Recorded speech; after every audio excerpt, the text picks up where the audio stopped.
started out with zero, hit better than 100. This is still, I've been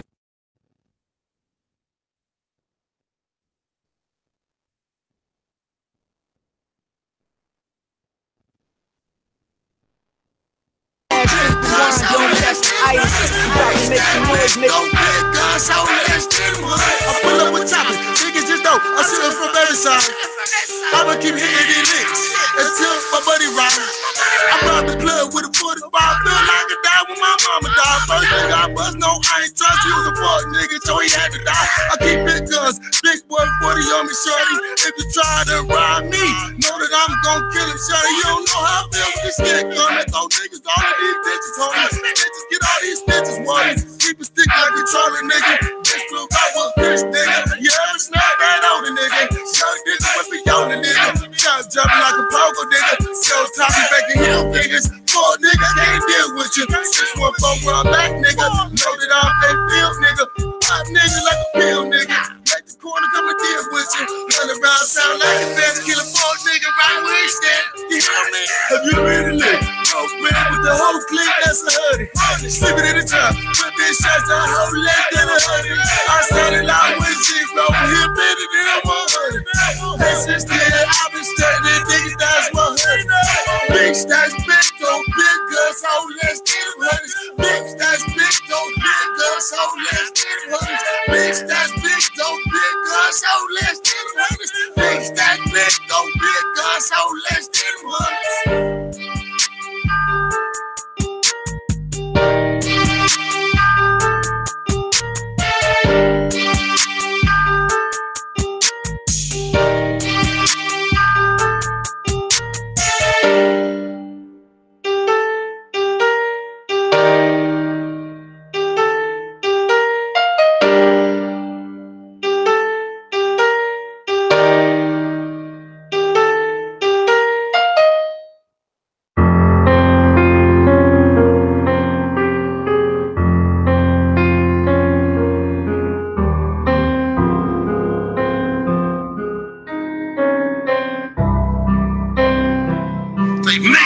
I'm at war with myself, thinking when I'm gonna die. I'm just trying to do right with this pistol on my side. I'm about to give up while I'm looking at the sky. But this battle I must win before I end up in some fun. I'm at war with myself. I'm at war with myself. I'm at war with myself. I'm at war with myself.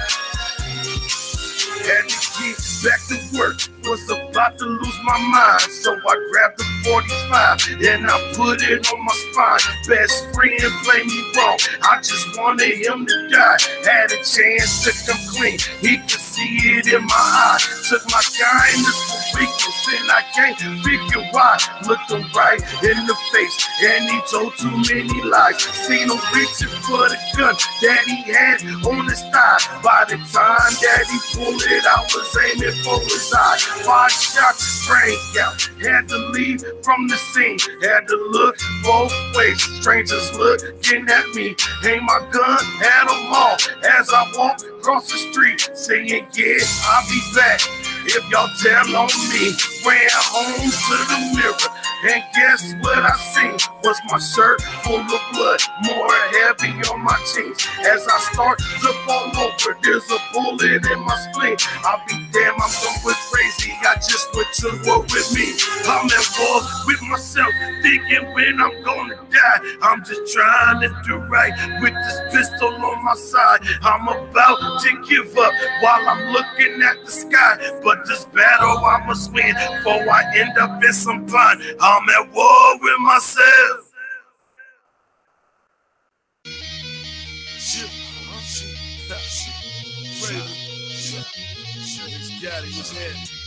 Cocky Club Light. Let's do it. I'm here to call you blood. Nigga, don't back down. You saying that you tough, so please don't back down. I'm here to call you blood. Nigga, don't back down. You saying that you tough, so please don't back down. I'm here to call you blood. I'm here to call you bluff. I'm here to call you bluff, nigga. What you gonna do? I'm here to call you bluff. I'm here to call you bluff. I'm here to call you bluff, nigga. What you gonna do? You looking at me like I got a pair of double D's. Whispering in your man's ear and still staring at me. I'm here to call your bluff. Your action shows you not a G. You talking about a teddy bear when you say cock and squeeze. When you sober, you quiet and you kinda timid. On the dance floor, two-step in a John Legend. 5 shots later, the story now you out of prison. Screaming pimpin', 10 niggas and no bitches. Y'all some Stephen King lanes, y'all don't do facts. No, broke as fuck, always yelling.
May sound crazy, no, I may sound crazy. Yeah. Do not mix with alcohol.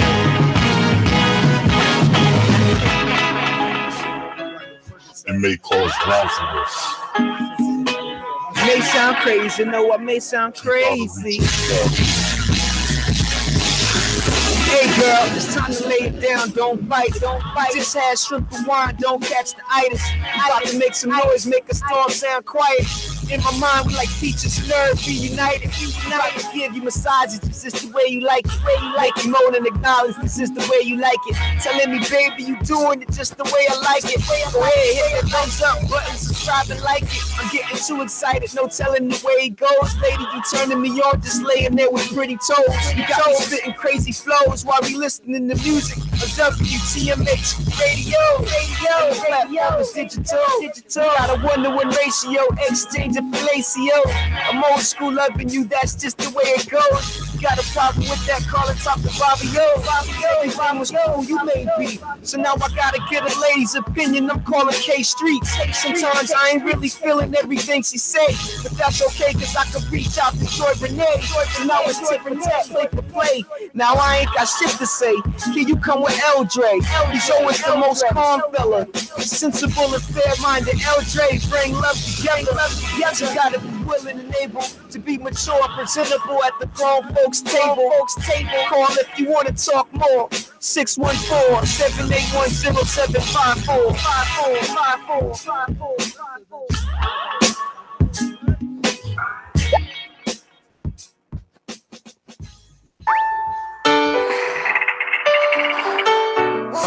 Big streets might be. Yeah. Ready? Y'all know what time it is. Yes. It's the grown and sexy time. Hold on. Let's let her marry me. All right. Just got out. Okay. You gotta let them marinate. Just read that picture. You know, maybe fellas is acting crazy now. When that picture they live in the streets with their penis, maybe they like, you know what? You right.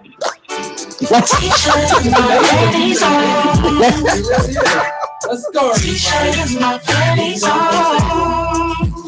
Right here on WTMHradio.com. Yeah. K Streets is here. Hey. My name is Eldre.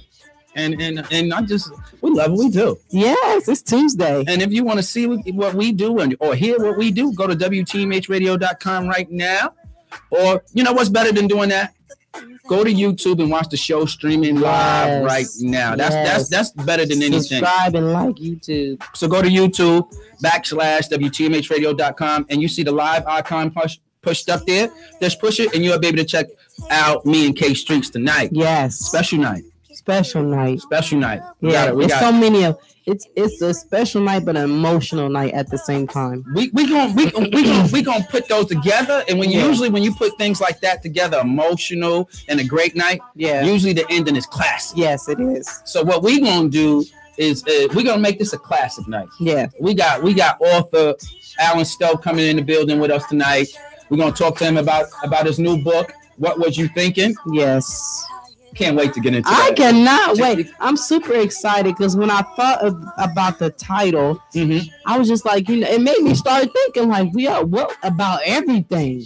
About everything, like how you plan your life, like how you started planning your life, and then the way your life ended, and now where it's, not ended, but technically where it ended up and where it's going. You know what I'm saying? And so I'm excited to have him on the show so we can actually get into this book because it's basically going to teach us a lot about ourselves.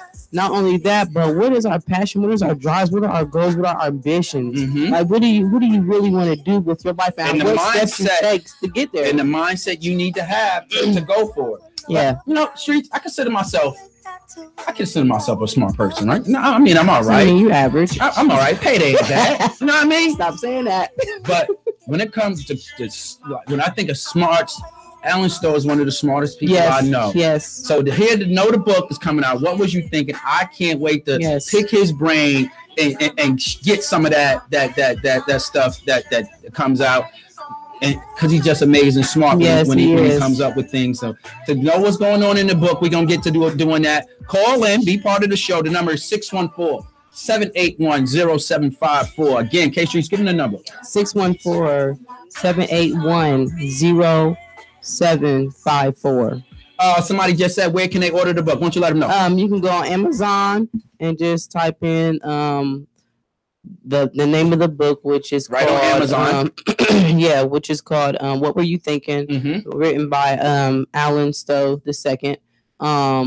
And so it's $15. So you go on Amazon, pre-order it right now. And you can get your support. Copy. Yes, definitely. This is support. And this is the thing that I have to say about, especially my Ohio people, Columbus people in general, is like we always, we put ourselves out there, but there's not enough support from one another, and we need to start definitely supporting one another to build this city up to be what it's supposed to be. It's a lot of great talent here, but it's not enough support for the great talent that's here. And you want to support good things. Yes. And Alan Stowe and what he's putting together, you won't be mad. You won't feel like your money went to waste. Yes. I can tell you that right now. So again, if you want to order the book, go to Amazon. The name of the book is What Was You Thinking? And I'm excited because we're actually the first ones that actually. And I got to give you because you was like, yo, next week we I'm on it. I'm on it. Yes. So we are privileged. Yes. That we are the first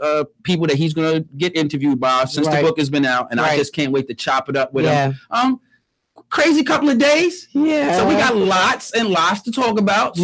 So can't wait to get him in here, and we're gonna get it started. So let's play some grown folks music. Absolutely. And when we get back, we got some grown folks conversation for you right here on WTMHradio.com.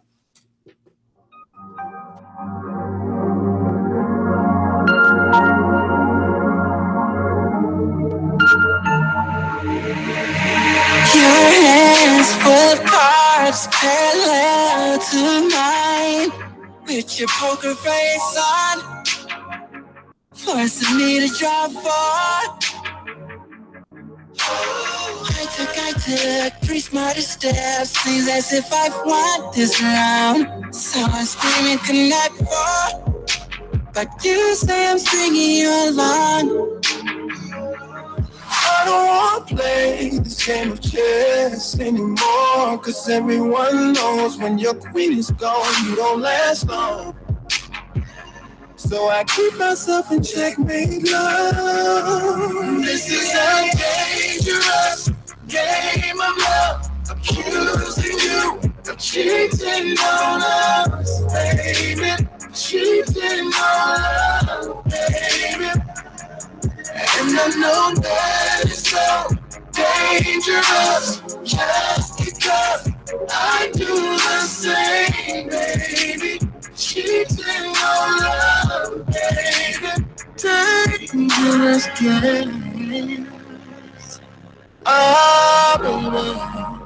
Dangerous games. Oh, every night you and I live a lie, lying in bed, baby. Taking life to the head, playing Russian roulette, baby. How can I guarantee we'll survive playing with fire? Used to be dangerous, dangerous. I don't wanna play this game of chess anymore, cause everyone knows when your queen's gone, you don't let home. So I keep myself in check, baby. This is a dangerous game of love. Accusing you of cheating on us, baby. Cheating on us, baby. And I know that it's so dangerous just because I do the same, baby. Cheating on us, baby. Dangerous games. Oh, dangerous games. Ooh, and they say that all this is fair when it comes to life and war. I don't wanna play the game no more. Tell me what we're fighting for. We have too much to lose if we continue keeping score. In this dangerous game, cheating on us, cheating on loving, and I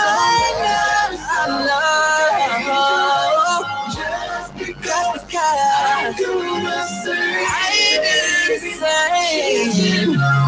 Cheating is not dangerous games.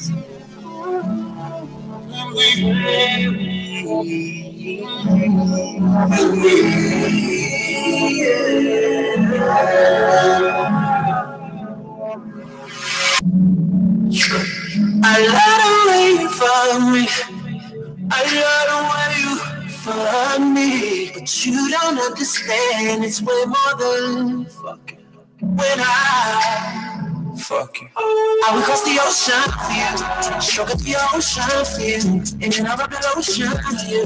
You gotta have lotion on you. I wanna see the motion on you. You gotta see the motion on you. A little more lotion on you. Tryna take my time on you. Baby, tell me who can make sweet love? I mean, who can kiss and love? I mean, who can get to it? I mean, and don't use those hands to put up that gate and stop me. And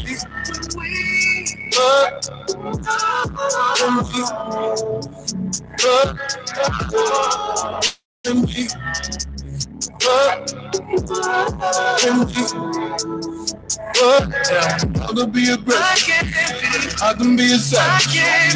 I just need your blessing. Say that I can never.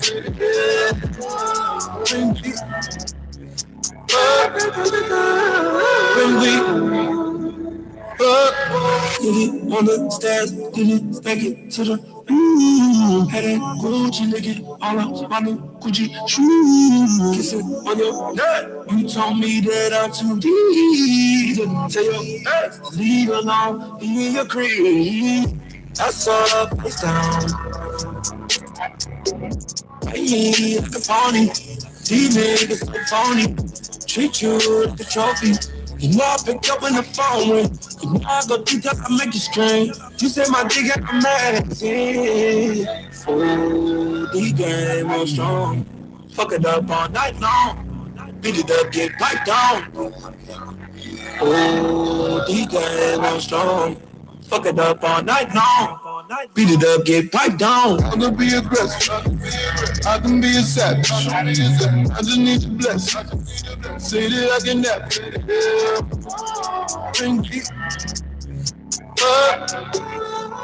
When we face down, ass up, I'ma put all of my face in. You coming while I keep tasting. Now I'm breaking. You a big girl and you take it. I'm a laying. I think I love you, I'm staying there. It's the kind of fucking that'll make me number one on your list. It's the kind of fucking that'll make you question who you've been fucking with. You got plenty miles and baggage, but I can still make you a savage. Sponsor you, make you the baddest. Have you screaming out, you can never please.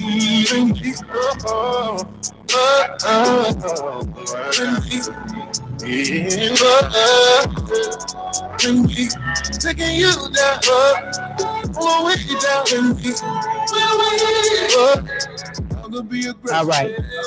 All right now. Yeah.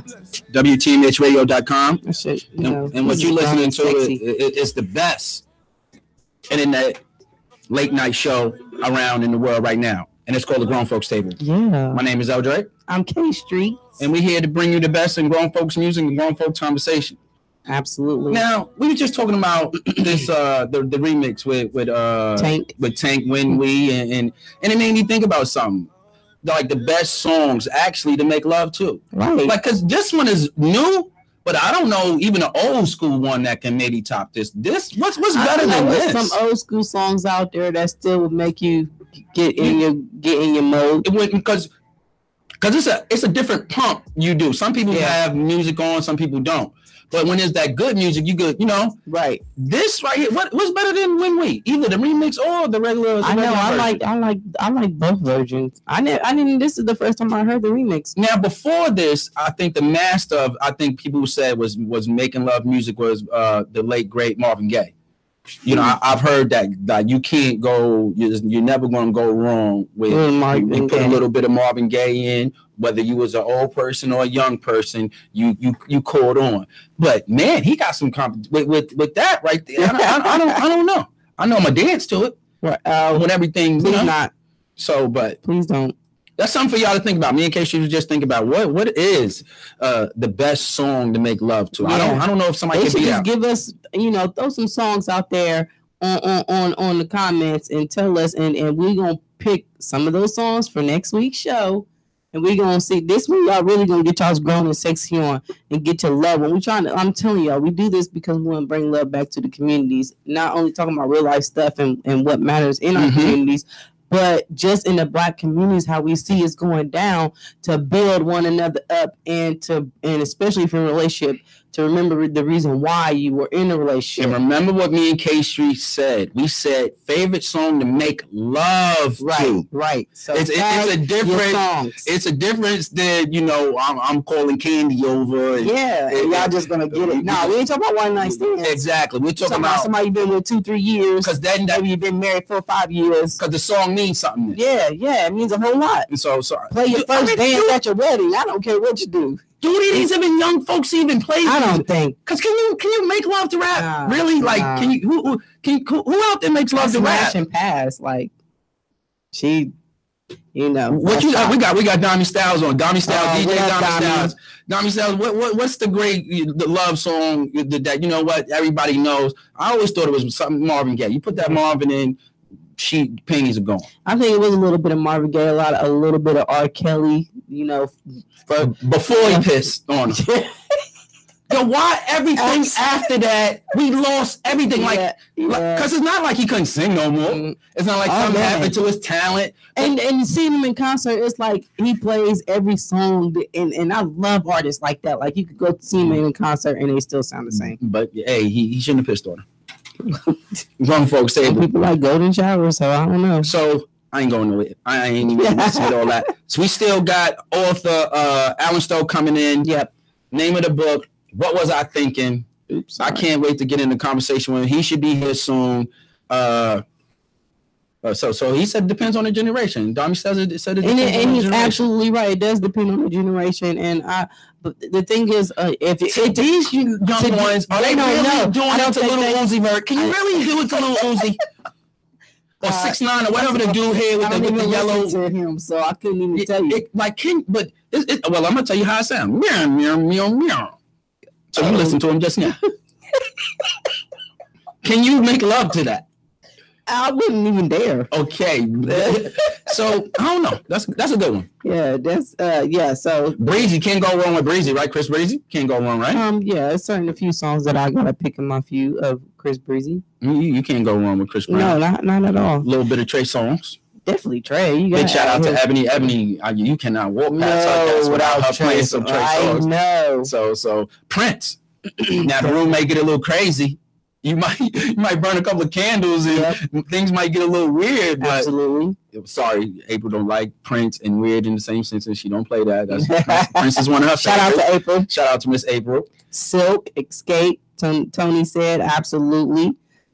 Who else? Boys to Men is also in that category. Ugly ass Escape. Them some ugly chicks. First of all, we're not even thinking about the look. We're thinking about the music and what it meant. But when they voice come out, I think it's the big girl with that big cheeks. When she starts, I'm like, God damn it, little Biggie sister. She looks like John B.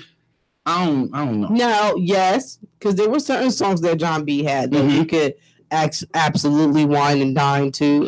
Can't go wrong with Mary J. You can't. No, you definitely can't go with old school Mary J. Not new school. The only problem with Mary J is you probably listening to it while you're making love. You're probably gonna argue at the end of that. That's the only problem. Faith Evans is another one. You can't go wrong with Faith. Carl Thomas. Okay. Anybody with an S curl. Can't go wrong with anybody with an S curl. Kenny Lattimore, another good one. Shantae Moore. All the Moors. Tevin Campbell is somebody. Absolutely. Me and you like them to do. Well, not Sammy, not really Sammy. Sammy is more. I don't think that's make love music. Because of your R&B singing, that's make love music. Now, some of his new tracks, I believe he could probably pass. You could probably pass. I don't know, because again, R&B is not exactly making love music. Absolutely. So you gotta. Jagged Edge, Usher, yep. Donnie Styles. Donnie Styles. You right now. Hold up. I'm gonna show it to you because you won't. If I don't show it to you, you won't believe me. So the next song coming out. So I'm gonna show it to you. Okay. You see her. You see her right there. So I already had her ready, babe. He said Sade. Of course. You cannot go wrong with Sade. Yeah, of Where course. is Sade? She's still doing her thing. First person I knew what beautiful was. Yeah. Was the when and even in her age, she still is amazing. Some like amazing. No, she cheating. Like, she got that Benjamin Button or something. She something. I'm talking about the reverse Benjamin voice Button. Still is amazing. Like she's just one of a kind. So yeah. So call in and we'll play it for you. Call in on your favorite making love songs, and we'll definitely play that for you. So we're gonna get back into some music. We're gonna get some Sade playing. Yeah. Donnie Styles said, let's play some Sade. Ladies, still stay in your t-shirt and panties. Absolutely. Y'all go on and talk this out, and when we come back, more grown folks conversation, grown folks music. WTMHradio. Yeah.com.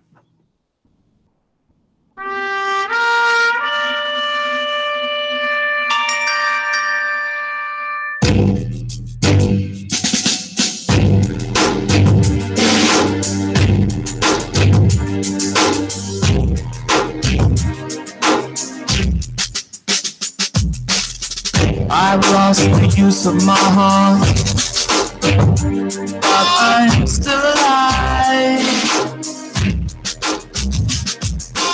Still looking for the light.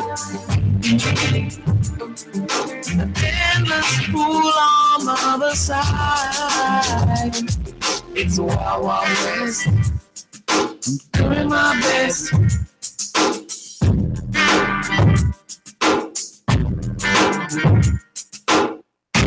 I'm at the borderline of my fate. I know you're listening. I'm at the hinterland of my devotion. In the front line of this battle of mine, but I'm still alive.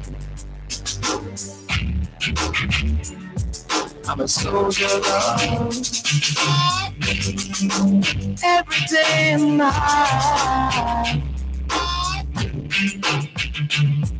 I'm a soldier of love.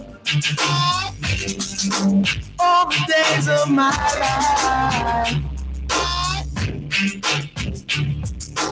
I've been torn up inside, oh, I've been left behind, oh, so I ride, I go in to survive, in the wild, wild west, trying my hardest, doing my best, stay alive. I am a soldier.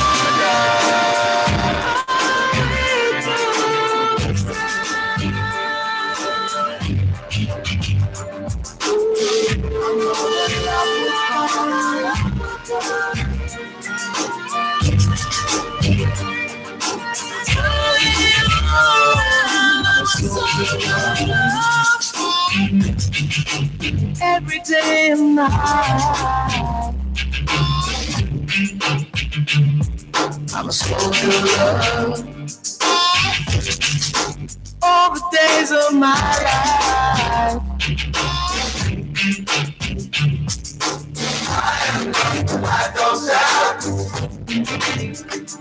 Oh, so I ride, I go up to survive in the wild, wild west, trying my hardest, doing my best, stay alive. I am a soldier.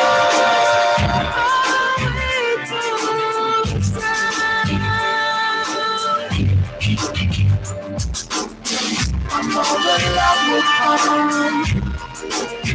I'm all the love will come.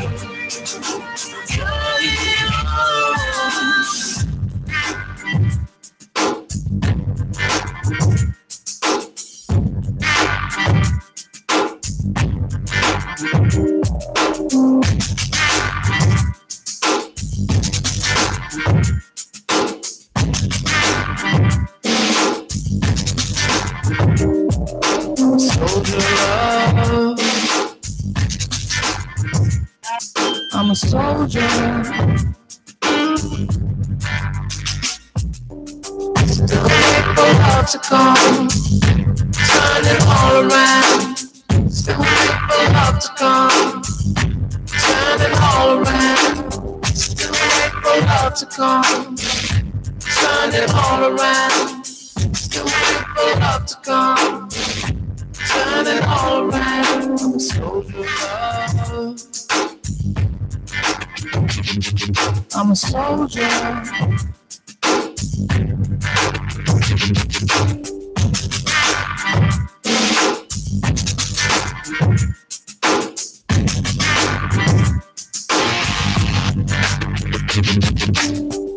Wait for love to come, turn it all around. Still wait for love to come, turn it all around. Wait for love to come, turn it all around. Still wait for love to come.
looking at my room, girl, I see it's almost time. Oh yeah, I hope you're getting ready, girl, and don't forget the wine. I love the way tonight's just for you and I, and it's gonna be so fly. Having you around, so I gotta put you down. So be there, please wait. Never make take me my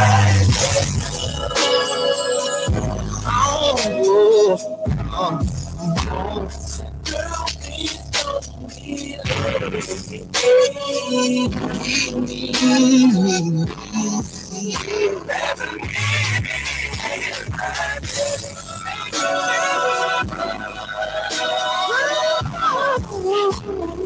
please don't be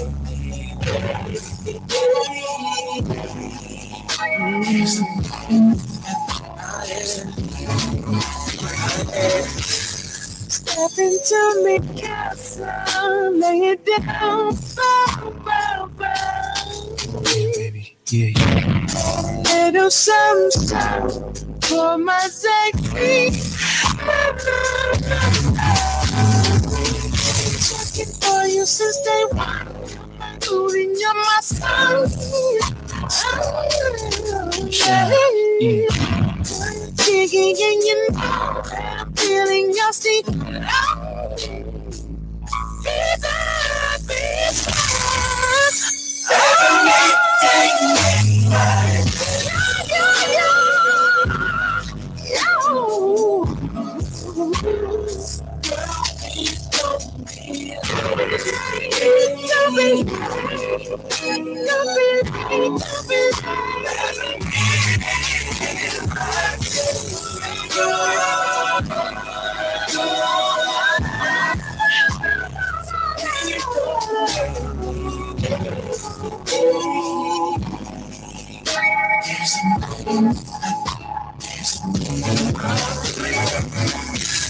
You're everything that I've been searching for. There's no need for me to search no more.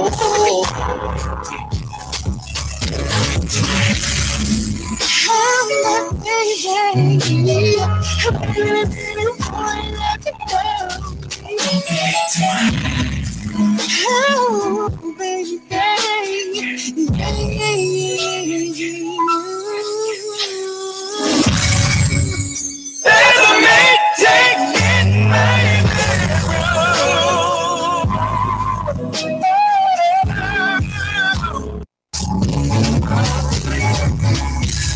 you're everything that I've been searching for.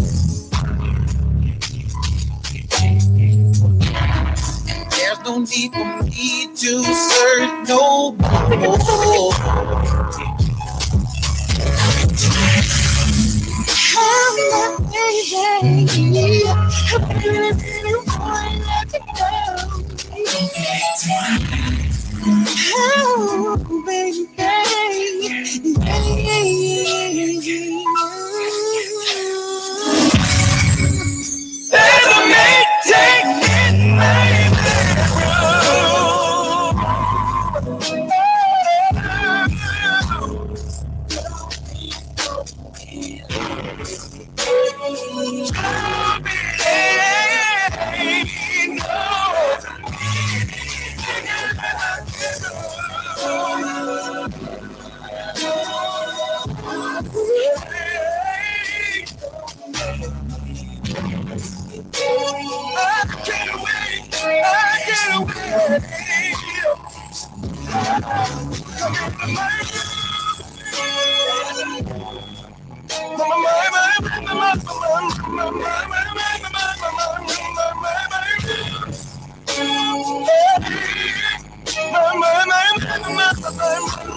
Two G's, L,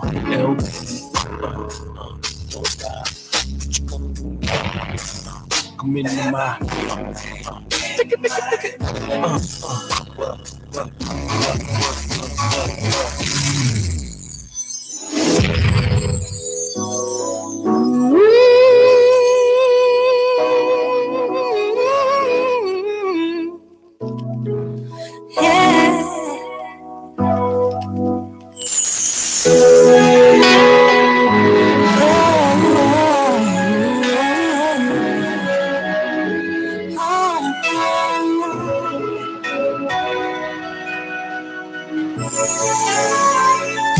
I must have rehearsed my lines 1,000 times until I had them memorized. But when I get up the nerve to tell you the words, they never seem to come out right. Oh, if only you knew how much I do to love you. Oh, if only you knew how much I do to need you, babe. I dream of moments we shared, but you're not there. I'm living in a fantasy, but you don't even suspect. Could probably care less about the changes I've been going through. If only you knew how much I do to love you. Oh, if only you knew how much I do to need you, baby.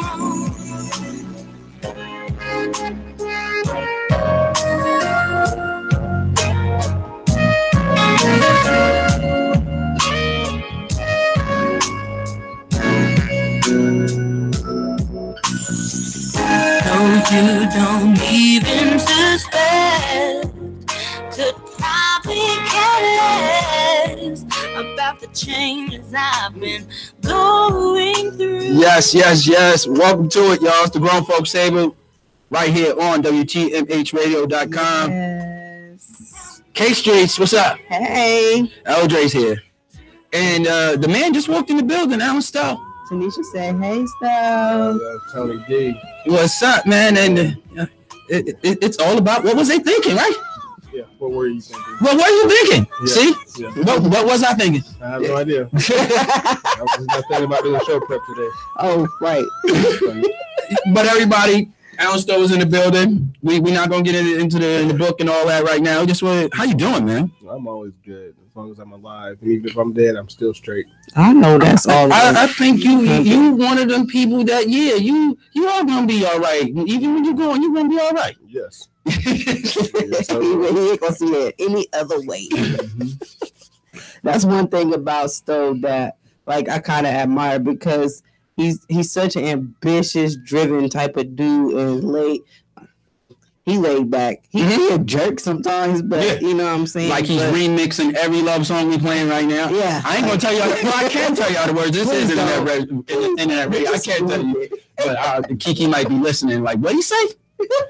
So yeah, he might be like, what did he say? He remixing all the songs. First. I'm just saying, like, it was too soft. I know this is grown and sexy. Yeah. Too much sex. See what happens when you get Alan Snow in the building? I know that everybody. I'm just saying. What's your name? Where you from? This is the iconic Drew. What's going on? Iconic Drew, what's up, man? My God. Hey, a whole lot. Oh my God. How you, man? Oh my God. I'm good. I'm just sitting here watching hockey and listening to your show. Yeah, the and, Blue Jackets lost. You know, They did? Put a couple comments on there, Eldray, but you didn't read them, so I thought I'd just call in. Sorry. Sometimes I'm trying. What they say, you're not supposed to look at the camera when you're doing it. But you said. that's what you said. Sexy. Sorry, I kind of drew. I just didn't know. We didn't know which stove we was getting tonight. But I gotta ask you one question. Man, you have see how my tie is positioned. We got Alan today. See how my tie is positioned. You want to say what's up to stove, man? So, how are you? What do you want? I'm getting ready to graduate next week. How about that? I understand. I planned it. We're not talking about none of that. I'm reading your book, Stowe, by the way. You said you did what? I said I'm looking forward to reading your book. Oh, I appreciate it, man. I'm looking forward to you having it in your hand and changing your life again. There you go. Can we change lives? Hashtag on this forever. Not forever. Thanks for calling in, Iconic. The Ohio Media School, we changed lives. Hashtag. All day. So you put the hashtag after the slogan. All right, that's what we do. You done talking about songs now? Yeah. Your favorite song. It's gonna be a hard one. This hour right here is gonna be hard. Your favorite song to make love to, Iconic Drew. Well, I mentioned in my comments there. It's gonna be Alice in Chains. Alice in Chains. Down in the Hole. That don't even sound like. Oh man. Sexy. Yeah. I'll play it tomorrow night, Eldray. You'll understand. You gonna play it on the show tomorrow night? I'll play it tomorrow night on our show. You'll understand. All right. That's gonna be on the Iconic Drew and Eldray Sports Opinion Show. Yeah. WTMH from 9 to 11 p.m. So yeah, I'll play that tomorrow night. Anything by Prince works as well. Anything but Prince?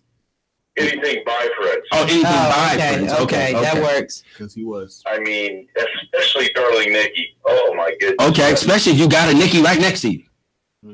Right. I'm working on that right now. But anyway, that's my point. Thank you, Iconic Drew. I'll see you tomorrow. All right, so still we got some questions right quick. All right. Congratulations, Phil. So Thank you, man. people on my Facebook are asking where can they get the book? Well, first of all, if they're my Facebook friends, they should know. So I'm going to imagine that they're not, or at least pretend that they aren't. So my name is Alan Stowe II on Facebook, or Stowe, STOWE.show. SHOW on Instagram, and the link's all over my page. So that's where you can go find it. Now you are a person that does a lot of things. You education coordinator at Ohio Media School, Director of Education, Director of Education at Ohio Media School. You also not only that, author. And out of everything you do, I was like, that sounds about right. But I never thought the author, like a movie, everything. What made you be like author? Well, I want to write a book. Yeah, I mean, this was a joke a while ago. Like when me and Taz first got together, my wife, because like stuff would happen that we would, not me and her would like argue about, but she would think one way and I think the other way, and how stuff would be complicated to overcome. And I was like, it's always like sports with me, so it's like, it's all mental. Because when playing sports, it's 90% mental, 10% physical. And that was going to initially be the name of my book, but that's too long. And it's not a sexy title. It's not Grown and Sexy. I won't be able to come on the show and talk about it. Right. But then I was like, that's just going to be my retirement plan. Like when I sit back and can just make phone calls and make $1 million, I'll write a book. I felt like that's when I will only have time to do that. But then I was talking to a good friend of mine, and they were like, why not right now? And I was like, well, I don't really have an excuse, so I guess I'll do it. And how long was the whole process? I'm sorry, K-Streets. Yeah, probably about 5 months, honestly. Okay. Took the first couple of months to outline it, because I already knew what I wanted to write about. Like, it's just having the mental capability to overcome anything and really have peace amongst multiple parties. Like, it's just stupid not to. And then I started writing it like around Christmas. I was on the plane going to Atlanta, and I finished it last month. So when you say in the beginning, you know, you and Taz were going through your ups and downs, and That's not what I said. You're a terrible journalist. Shut up. I interpret the things that I want to interpret. That's what a lot of journalists do. So I'm saying, like, when y'all would go through stuff and y'all both have your own differences and stuff like that. Yeah. What type of differences that just brought it to, like, is this a self-help book as far as, like, you know, your passion, dreams, and going after your goals, or a self-help book for both goals and how to continue to build on your relationship? Yes, it's intellectual and grown and sexy at the same time. It's amazing how much it fits all in here. So I mean, the chapter breakdown goes. It does touch on your career goals and life goals, and also your relationship goals. But relationships, of course, go further than if I like you or not. It's just there's all types of different relationships, from marriage to I just got to work with you to work with you. So, but yeah, so it does touch on all of that a little bit. Now, before we get into the chapters, how everything break down, I want to ask you, when it comes to adversity, what is in the thinking of it? What is the first mistake people makes when it's trying to overcome adversity? Yeah, they don't. To me, they don't let it process. You know, like I'm like they anticipate hearing the answer they don't want, and then already have a reaction already planned. And like I think that's one of my. I think I do that. I hope you say this. Like, got this for on the which factor a little bit, right? Yeah, okay. yeah. And so, like taking the time to like step back and process and either move on or just. Like I always call it being eco-friendly with your energy. You know, so, what did it break that down? What does that mean? That's book number 2. But no, like you get exclusive, y'all. I told you he's gonna get it. Yeah, but no, being eco-friendly with your energy is like what in your life are you going to give energy that's going to benefit you? Okay. Like if I know I walk in a building every day and I hate seeing K Street's face, you know that's not possible.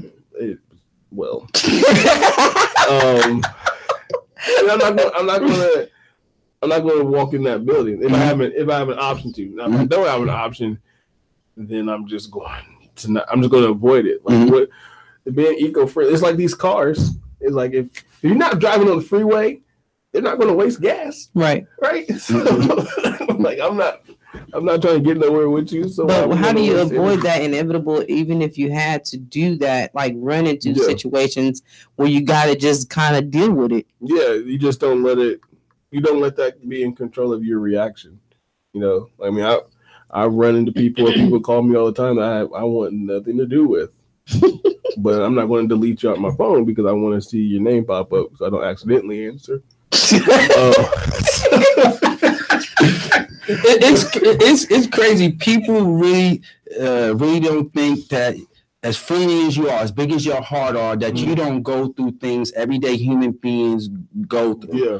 You let some of those things out in this book. How hard was that you thinking when you get angry and things like that? How challenging was that to put that on paper and let people know, you know what, I go through things also. Yeah. It really wasn't challenging after I figured out how to write it, where it's like, is that him or right? Okay. Ray off you know what block to say. You know what block to say. But no, I think, I mean, if you know me, you're gonna be like, wait a minute, that sounds familiar. But I mean, I'm not ashamed of it because it's made me. It just shows my progression in life. Like I'm not ashamed to say I was that dude 5 years ago slouching in the GM's office, like, bro, I need a raise, and he was like, well, you can't even sit up straight. So why should I give you a raise? So I'm not ashamed of anything that I've put in the book. But a lot of my life experiences are things the stuff that I've seen that's some of it's just that's baffled me. It's like that's how people really think. Like, I don't want to direct the interview or nothing, but I just know in the chapter, the relationship chapter, it's like people nowadays in society, like if you don't like their stuff on social media, oh, you don't mess with me. Like, really? Like that? It confirms us being friends. It is crazy how much that means. It really does.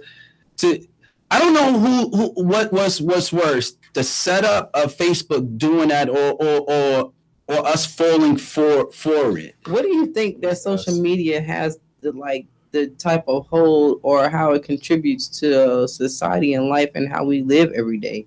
Yeah, I mean it's really just is modern day news, but it's news for everyone. Mm-hmm. And you can also turn it to you. Yeah. It's amazing how you can be like, that happened over there, but I can turn it over. Because that's what all, tell me what you think. I think all Facebook is about is attention. Yeah. I use it for attention. Maybe it's not to the extent as other people, but when I do post something, it's for attention for that. That's what it's for. I think Facebook as a business, like their business plan is totally different from what we use it for. Right. Like Facebook was created to connect people that you don't get to see all the time. Correct. Now we use it, and everything in the world is used for positive and negative. You know what I mean? So some of us use it for business connections and network and display how great we are. Others like the thug thumbs, Twitter fingers. Yeah. So just really based on like what you surround yourself with, even socially, right, can control your thinking too. All right, what we're gonna do now? We're gonna get into some music. When we come back, I think it's time to get in the book. What you think? I think it's time. Let's get into the book. It's the Grown Folks Table, y'all. WTMH Radio. I can't wait to ad-lib this song. .com. I'm gonna see how you do this. To the ultimate high. You know what I'm saying, baby? Let's check this out. Take my money, my house and my cars, for one hit of you. You can have it all, baby. 'Cause making love every time we do, girl, it hurts that you love.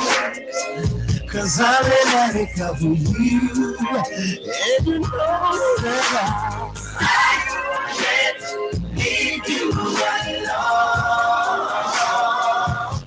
You got me feeling, got me going crazy. Can't leave you alone.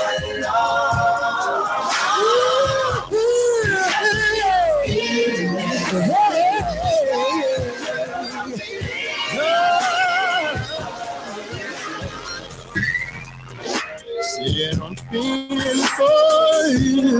I don't ever mind. So hold on you. Girl, I'm so strung out.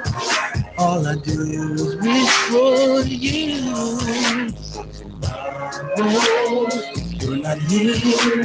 Think all about someone needing me. I just wanna make it through the night. Hold me tight, and girl, I'm around.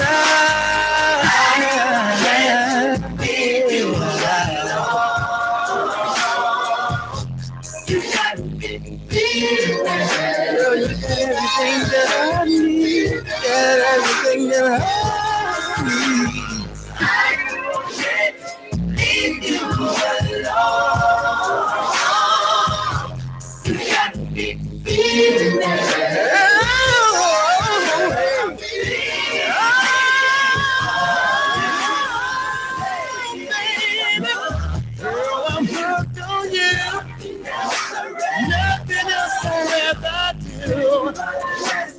All of my money, and you know, surely, girl, without a doubt, you got me, and I need you more.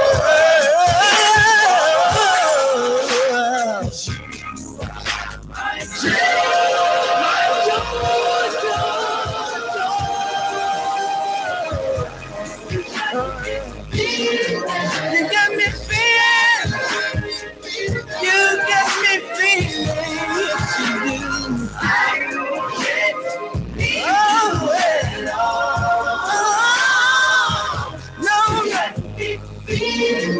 You got me going crazy. You got me going crazy.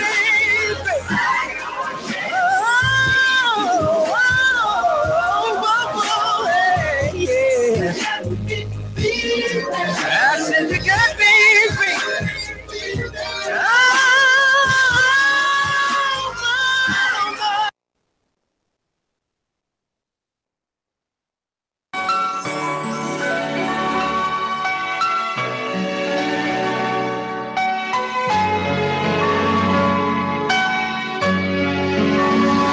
She's been down and out, she's been wrote about, she's been talked about constantly. She's been up and down, she's been pushed around, but they held her down in one seat. You can't be married like that. It's amazing how I am. I got amazing. I got something about Mary got me upset ever since I got back from New Orleans. How she got ever since her little problem with her husband and how she do the concerts now. I don't like it. How she just male bashing. I don't like it. How she just you go to a new concert now. She thinks every dude is like her dude. She got dudes going in the bathroom like, don't you know we pay for these goddamn tickets for our wives and our damn girls, and you goddamn kicking our ass on every song. I want to say that to her. She had for that alimony. Man, the bathroom after that damn concert was like the locker room. We was like, yo, man, she's something wrong with her. We had to go to game plan. Yo, we were in there like, what the hell is wrong with Mary? Y'all ain't gonna get none tonight. She fucking bugging. Like, isn't like Mary J. Blige like known like not to even be man bashing, but she's always been going through it with a man. She came out one of the parts was, I would never ever call a man my everything. I'm like, that's all. Like, you just fucking shit up. It's like, I'm never doing that again. Well, that's your fault. Maybe you're doing one with everything. Why you fucking shit up for us tonight?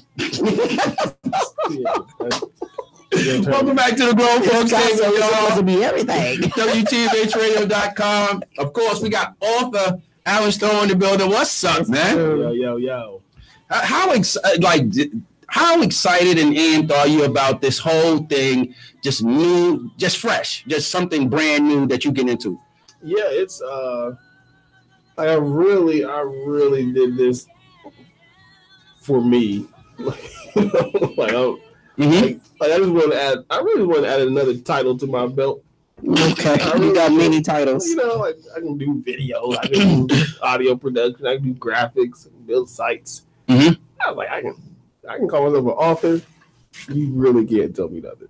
You really can't tell me. But can just anybody become an author? Like, yes, I just did it. Yeah, but I'm saying, but some people don't have right words to use, or you know what I mean, like. Yeah, no, what makes your book a really good book, different from any other self-help book? Yeah, I mean, you got to be able to read and spell like that. Those are major factors. Well, obviously. I mean, CreateSpace will print anything, but if you want somebody to read it, you might want to be able to spell a couple words correctly. Absolutely. I have a good editors for anybody out there. Just throw that out there. Anyway, but yeah, I mean, like this wasn't like a life dream of mine. You know, this was just something I wanted to pick up and do later in life. Like I said, a friend was like, why not right now? And I couldn't come up with the reason, so I was like, why not? So let's get into these chapters. You break them down. First of all, name all of them. You sent us a couple. Name all of them because I think they all got interest. Let's start with chapter 1. All right, so chapter 1 is Just a Thought. Mm-hmm. Chapter 2 is LIFE. Chapter 3 is One Love, One Mind. Chapter 4, Career Mind. Chapter 5 is 95.5. Chapter 6 is Think Like a Genius. And then chapter 7 is New Thinker. Okay, so chapter 1. Chapter 1.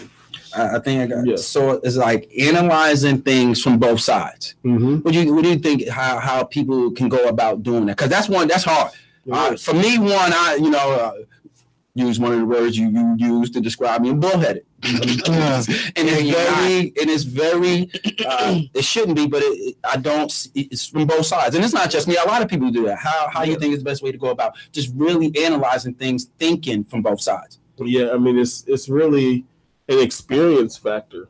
Like most of the time if I disagree with you on something, it's because I haven't experienced why you're coming from that point of view. Mm-hmm. You know, so in the book it talks about I get into like wars.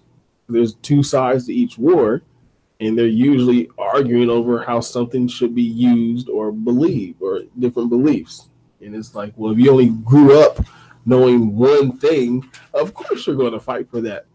But what if my thing is a little bit better? While we were just talking about something similar to this in the car. Because you probably wanted to buy my book. What were you thinking? You go to my Facebook page, Alan Stone. Click on my book.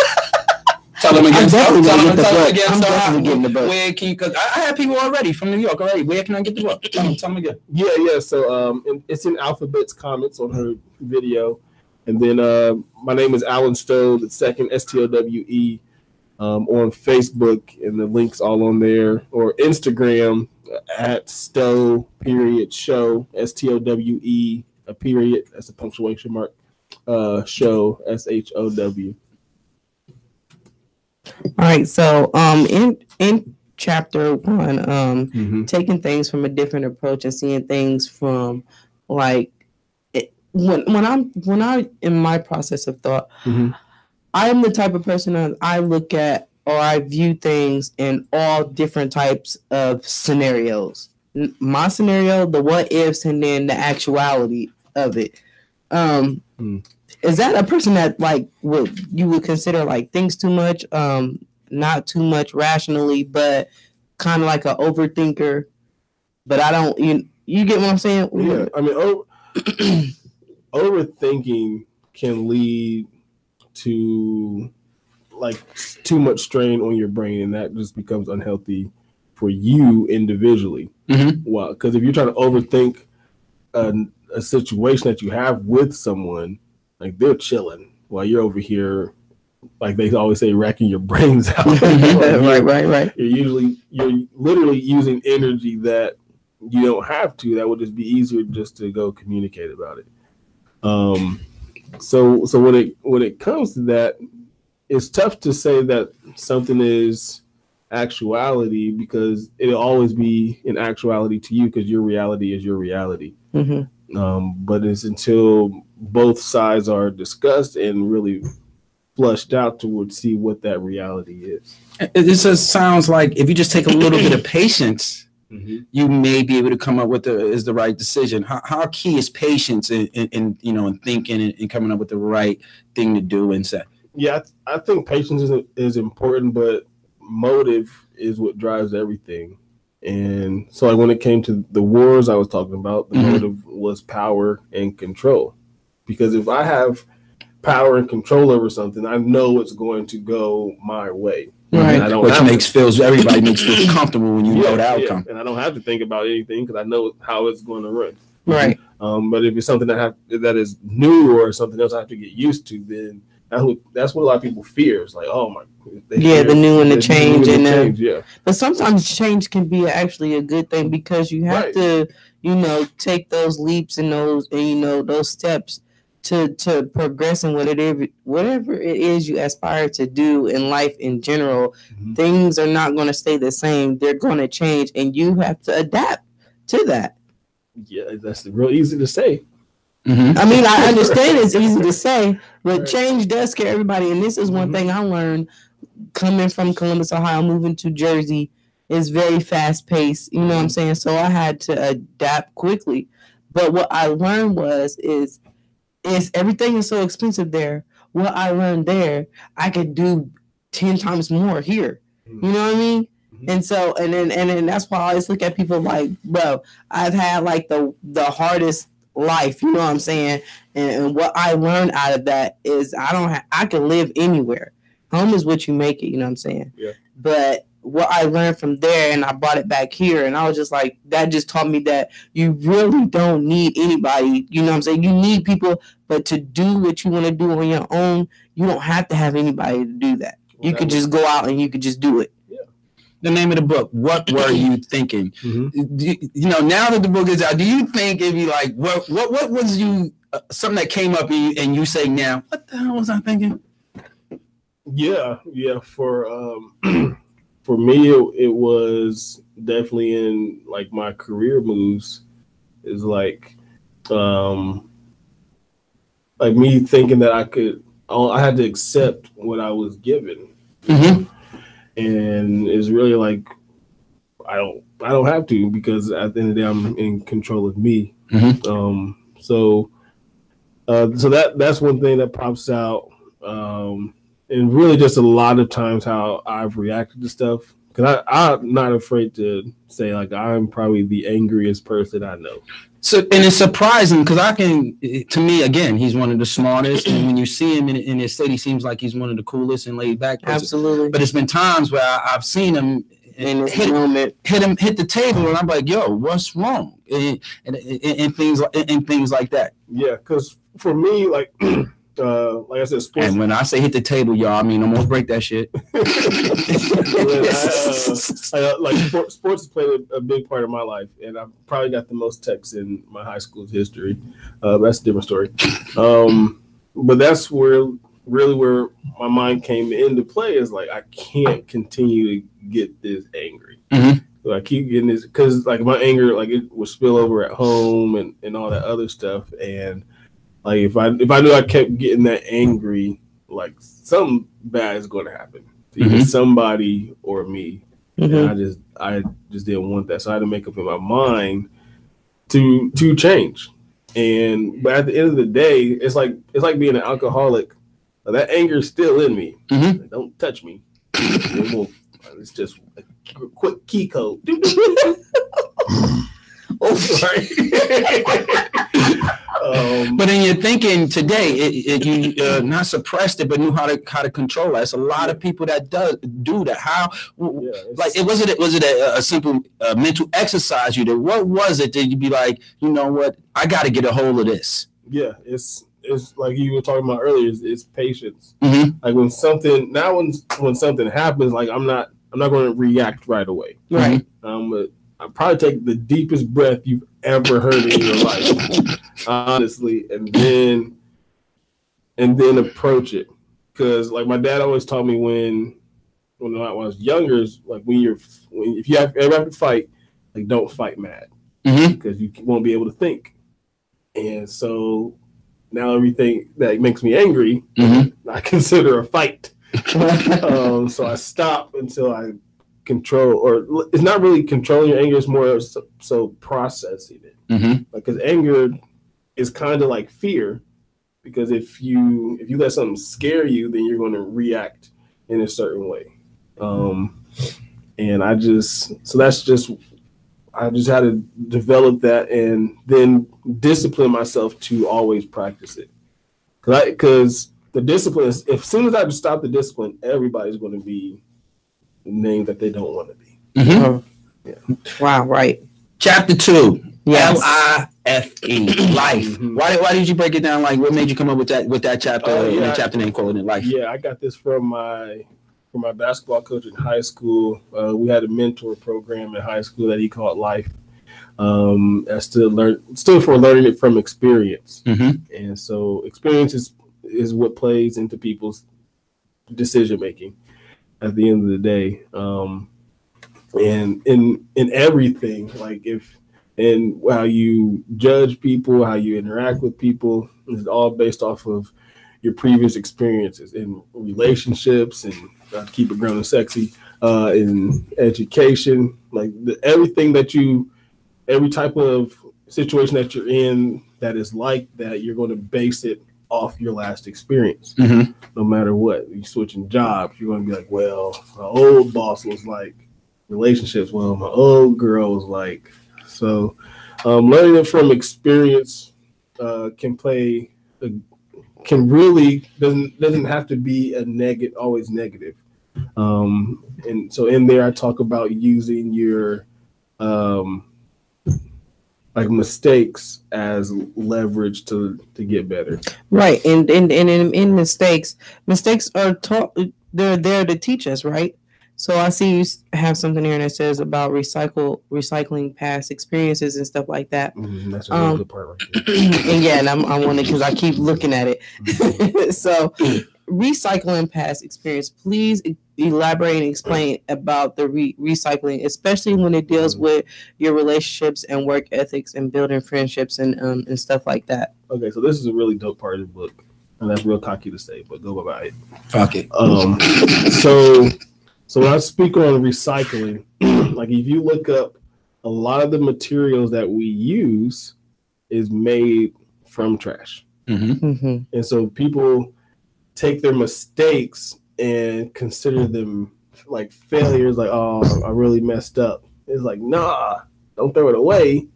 Just reuse it in a different way. So you got cars and houses and bicycles and book bags, like all those are materials that are all somewhere in the world where trash is used to make them. And it's like, so they took somebody, they know some one man's trash, another man's treasure type deal. Like use your mistakes as that treasure to get better. Like you should, because I think that's really an American thing. Like Americans' natural thought process is failure means to stop. But in other cultures, failure is like, oh, now I know what to do more. Now I know what to do again. Why is it so easy for people to just, when they see that they hit that point where I have failed, now it's time for me to just give up? Because we're used to that experience. Oh, this is deep. So let me talk. I mean, this is why we had you. This is why we had you on, man. But no, so failure is not something that we have to work for. You know what I mean? Because sometimes we don't know that it's coming. Like, this is a great example. The first grade, when they were teaching us how to tell time, minute, hour, hand, I thought I was killing it. I was like 3:45. I thought I was killing it. And I did so bad. And my teacher pulled me out in the hallway like, Alan? You can't tell time. Right? Are you okay?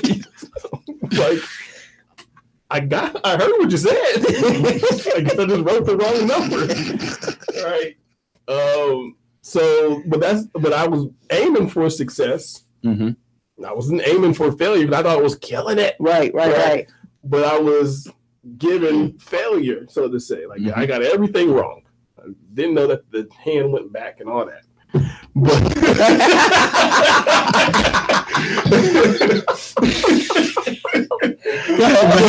it's always funny to hear stuff say that he did some stupid shit. It's always because you ain't gonna hear it a lot. So when he say it, it's always hilarious. But yeah, so that like failure is usually something that is given to us without even asking. Right. And so once we experience it, we're like, oh, well, I've been there before. Now I know what it feels like. I'm not scared to go back. But success is really rare. Like, it's why you usually don't hit a home run first time up the bat. And if you do, that can probably be the worst thing ever. Because if you don't have anything to learn off of or learn from or grow from, then you'll never know how to be in a situation to bounce back from that. Right. So is it an acronym? Is life an acronym? Or is it's just life? Well, it is learning it from experience. Okay. So what do you take from life and stuff that you learn from your experiences and stuff like that and just applied it to this book to give people understanding about, because some people I don't know, maybe some people don't understand exactly life, you know what I'm saying, like they just living, but you got to understand what life is to be able to prosper, I guess. Yeah, I mean that's really like just human law gives you all the freedom in the world. If there was no human law, there wouldn't be such thing as man's law that restricts you. So like when people talk about that they can't be successful here or they can't do that here, it's like, well, there's nothing saying that you can't get up. Like, I mean, yes, there's man's laws, right? But clearly there's punishment for breaking man's laws, meaning that you have a little bit of leeway. Yeah, but don't do too much. To break man's law. But you just have to put yourself in arenas where you can operate. Like, I mean, why do you think America has so many foreigners? Because they come from countries where they can't operate to be the success that they want in life. So just put yourself in the right arena. And that can go even on a more local level. Is people are wondering why they're not successful. Well, it's like, well, because you don't hang around successful people. And right. And then people don't understand people, places, and things have a lot of influence on why, because people get stuck, get stuck. And let's bring schooling. We have this great program, and then it's over, and then they get stuck in that middle part. And mentally, it does something. How do you get out of that mental and say, take what I learned, and it's time to go. It's another level here. Yeah. Even though I'm finished something, but I'm not finished. Yeah, I tell students all the time, like, where you're at. Like, you're never bigger than where you're at, but where you're at is big time. Right. So you working towards something, making progress towards something is huge, because not too many people make that decision. But just know when you hit a plateau, like, there's more. And that's even when you get that career and you're like, this is as much as I can do at this station or this place of business. And you find yourself looking at that quote unquote glass ceiling. Well, it's time to move. Like, you have to put yourself in positions to receive greatness.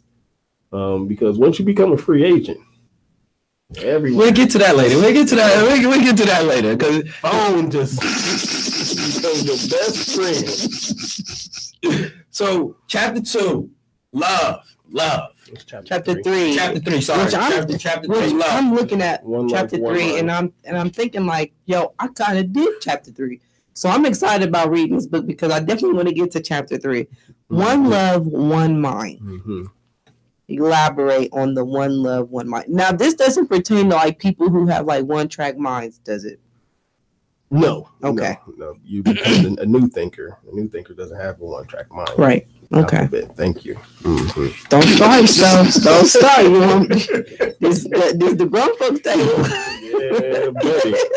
But no, so One Love, One Mind, like I said, is really the relationship book. And when you read that chapter, it can really go to any type of relationship. Now, I do touch more so on the romantic side of relationships. Grown folks table. Absolutely. Yeah, it's the grown and sexy chapter of the book.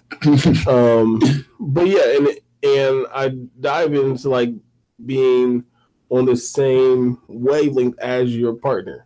Right.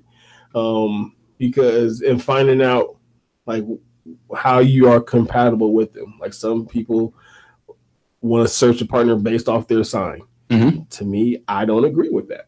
It's the stupidest shit in the world. What are you? What the hell is that going to? What they got to? But people really do. Yeah, then also it touches on the social media factor, like we talked about before. Like, showing how do you show your partner appreciation for them or that you like them. Like Taz opened me up to this, and so like the things that we think are, especially as men, what we think are small, like women are like, that's a big deal, because like Taz will put something on Facebook, and I'll scroll throughout the day when I have some time, and I'll see it, and then I'll get home, and she's like, "Oh, did you see such and such I posted on Facebook?" I'm like, yeah. Why do you like it? Bruh. Exactly. I'm like, well, because I'm telling you, I like it in person. That is, I mean, and I'm just like you. Both our wives got businesses, and did you see it? I'm like, yeah. But why didn't you? And you just don't even think it just even needs that. Especially when I know I'm gonna see you later, and we're gonna talk about it. But it's still, I think it's the fact that there's an acknowledgement of it. Right. You get what I'm saying? No, yeah. And so, okay. Well, first of all, I know a little bit about life and one love, one mind. Okay. So what else in this title that in this chapter, like what was you thinking as far as relationships that you picked up on? It's about what is going to be that bond that makes you inseparable. What's really dope about the book overall is at the beginning of each chapter, there is an original quote that I came up with to relate with each chapter. And ultimately, love is that bond that keeps you together, right? But you have to you have to keep up the maintenance on your love too. Absolutely. Can you say that again? Hold on. For Facebook. Wow. 3 minutes of I got people watching. But no, yeah, you have to, like, the love in your relationship, you have to keep up the maintenance. Explain to people about keeping up the maintenance. Yeah, so one big part of the maintenance is you being you and your partner being the gatekeeper of your love. Right. So y'all should be the only one that has the key code, whatever, the combination lock. However you get to your love, you should be the only ones that have that key. That way, no one else can come in and tamper with it. Mm-hmm. So as soon as that happens, it's going to be hard to fix. Absolutely. At the end of the day. But keeping up the maintenance on your love just goes to like practicing the things that got you there and building on top of it. Like I always judge myself based off Christmas gifts. Like, okay, what did I do last year? Like, what was your reaction? And I would have to do this year. Mm-hmm. Right. But it's just small things that you can do to keep up the maintenance. Like, it's just, I hate to compare it to a car, but it's true. Like, if you don't go get your oil changed, after a while, your engine's going to be messed up. Exactly. You know what I mean? But, like, so when you take 10 minutes and spend $60 to get your oil changed, keep your car running, then you should probably take that same $60 and go out to dinner or something. And this is, especially this goes for the relationship that's been together for a little while. Because in the beginning, keeping up the maintenance is not that hard. It's when you 5-6 years in and you want to keep in the maintenance. And some men think I already did it. She know I got it in me. I ain't got it anymore. And tell them how much that is just the bad attitude. Yeah, taking it for granted is probably the worst thing you can do. So taking your love for granted or taking your partner for granted is the worst thing you can do.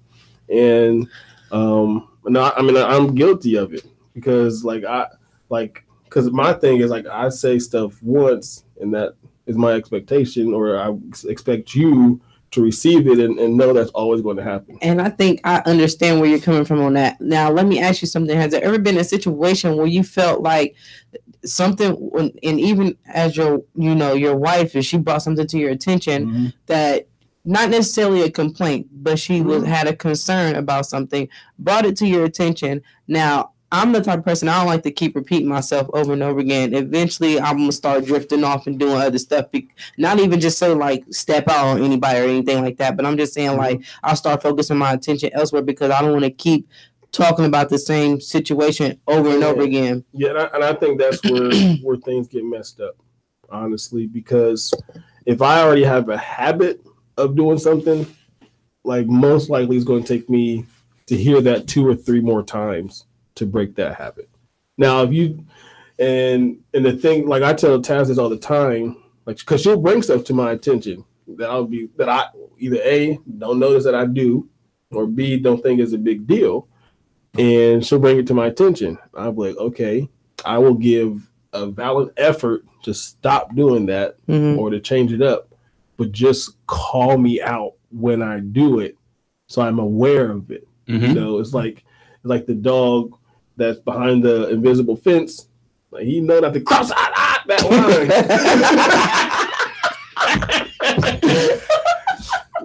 But you have to develop a new habit. Exactly. Because with me, it was hard for me to be in a relationship because I'm a loner.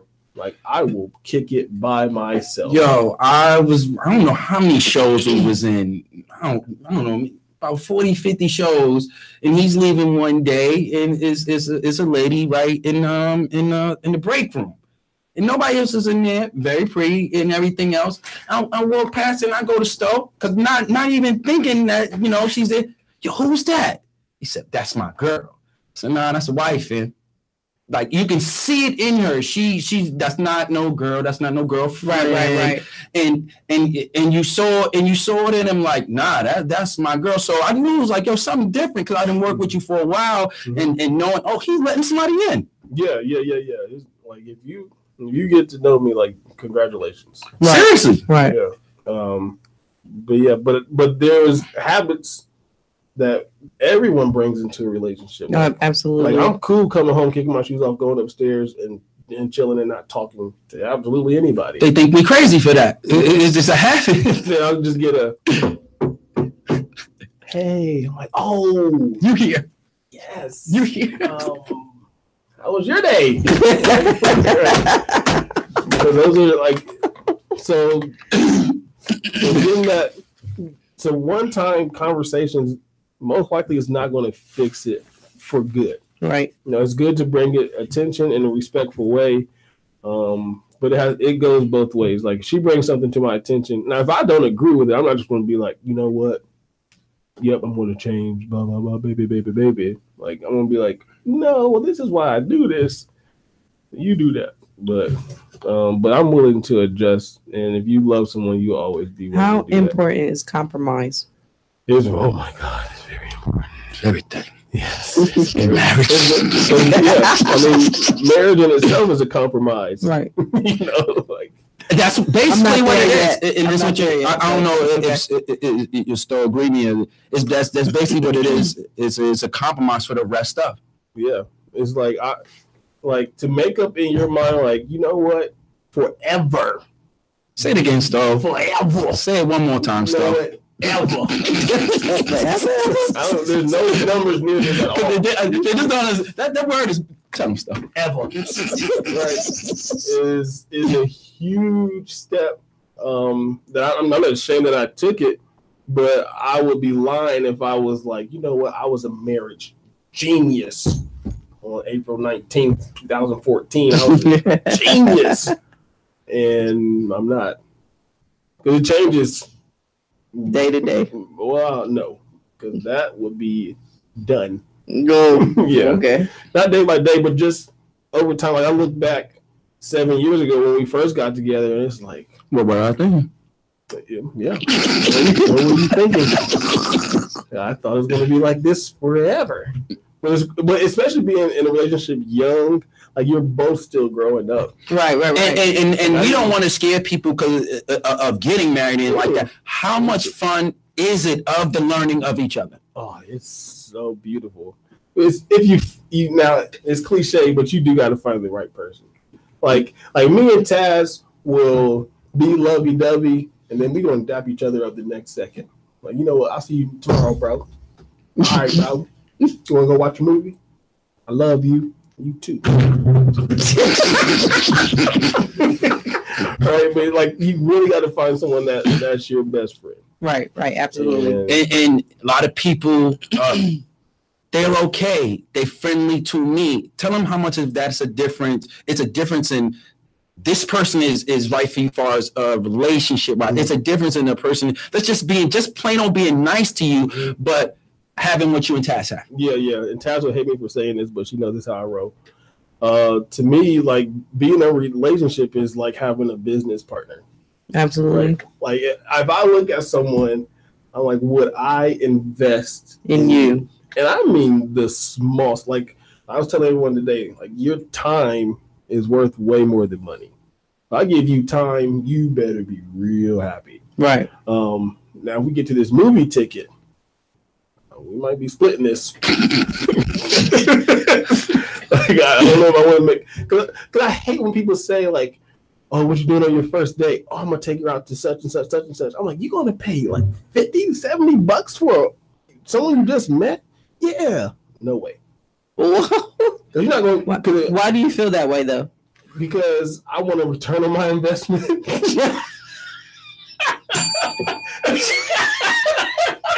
If I ain't getting that ROI, I'm not really interested. Okay. That's just the God honest truth. All right. I'll tell you like this. Taz was the first girl I ever paid the bill for. And I was struggling to do that. It was $40. What was so tough about it? Because it's not the money. Is that selfishly to be that way? No. It wasn't the money. So what was it? That doing something? But this is what blew my mind. It's like when she asked for it, I was just like, okay. I was like, wait a minute. Wait. Come back. Because like that was so unlike me. Mm-hmm. But when that person gets to you, it's like I don't even think of it. Like I have a job. I'm just like, but here's the money. Mm-hmm. Like, wait, I ain't eating this week. But you sacrificed though because you actually liked her. Yeah, and it'll be natural. Isn't that crazy that you will find yourself doing something out of the ordinary that it takes you out of your norm? Oh man, and that's when you really know that the really weird part about it, as you like doing it, you saying to what the hell? Exactly. But that person has you. Yeah. And again, as you're doing it, you're like, what the hell? In the chapter I talked about unconditional love, because I used to tell my past girlfriends this, like, I might like LUV love you, but I don't LOVE. I don't LOVE love you for real. But that's childish. It's true. Obviously it is. But no, it's like the unconditional tag to love is something crazy. Make you do some crazy shit. Yeah, because like when you say you unconditional, like unconditional means like they could be standing on the roof protesting the sky, and you just sitting on the ground like, I love you, no matter what this condition. On your way to the roof to do it also. Yeah. It's stupid. And you're saying it's so stupid. This is so stupid. And next thing you know, you're on the roof. That's unconditional. Yeah. And it is a mental thing in doing that. So it took time. How much time and investment in the thinking and getting your mental ready? Like, you know what? This is how it has to be. I don't want to miss out on this good person I have with me. Yeah, like so we got engaged like a year and a half after dating, and like it really wasn't hard for me, because people ask me all the time, like, how did you? Because I was 20. I was 23 when we got married, and they're like, how did you know?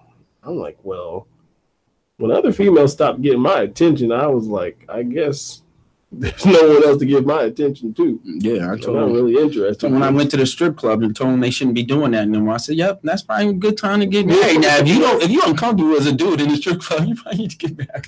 If you're not feeling those girls and you're trying to talk them off the stage, absolutely. Like, what are you doing? You're so much better than this. Probably a good sign to go on and get married. 9-5-5. Talk to us a little bit about that one. Yeah, I love this chapter. Because like I was talking about with the sports reference of life being sports, like game being 90% mental, 10% physical. I broke it down to life, huh? I did one of her moves. Go ahead. I'm sorry. It's all right.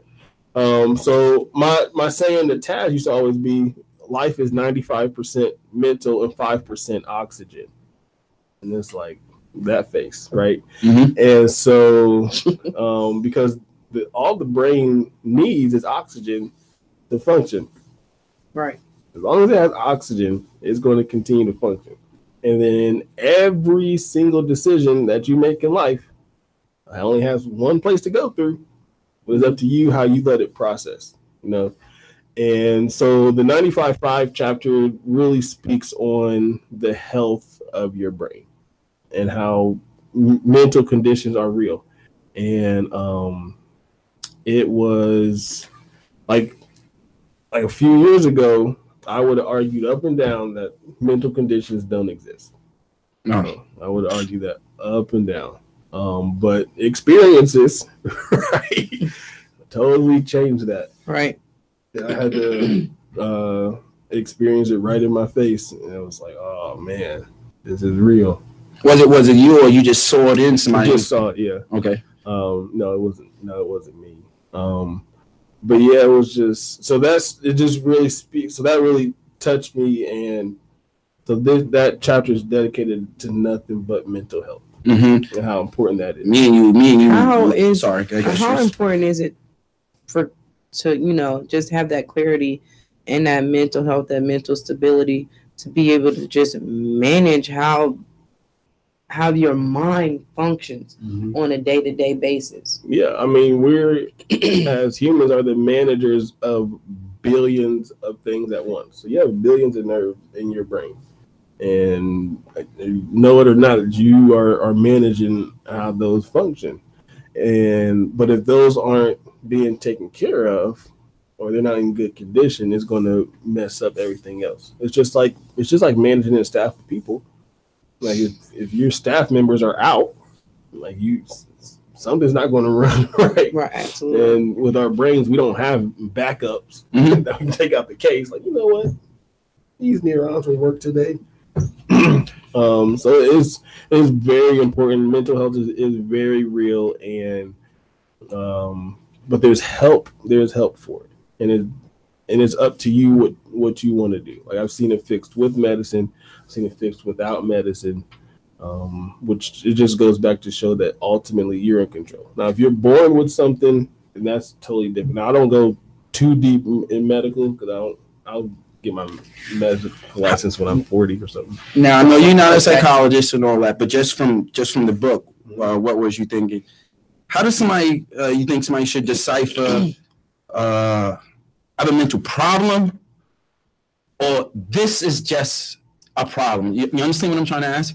Like I need a mental problem is like, oh, hold up, I need to go get help, like you said, whether it's medicine or things like that, or I just did this particular problem wrong. Yeah, like a mental problem, you'll see a change in overall behavior, like no matter what the situation is.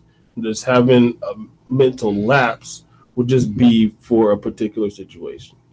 I mean, it's a fine line, but you'll clearly know the difference because you can easily get over a mental lapse, like you reacted too quick to something or anything. But mental health, like those conditions can last for years. Now, mentally, physically, these last few days, well, for you, few weeks has been, I can imagine, maybe up and down. Today, yesterday, you let us know some news, and it seems like everybody that you let know is down. But people want to know how amazing Stowe is. It seems like when he let us all know this news, and I'll let you, if you want to say it again, everybody was down. And see how you come in here today, and all you're doing is making everybody laugh. And it seemed like our last 2 days has been like we lost somebody, but that's the power of you.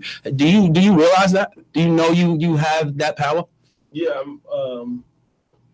Well, it took me a minute to realize it, but what Eldre is talking about is today I made my official announcement that I won't be the director of education at the Ohio Media School. This is going to be my last week.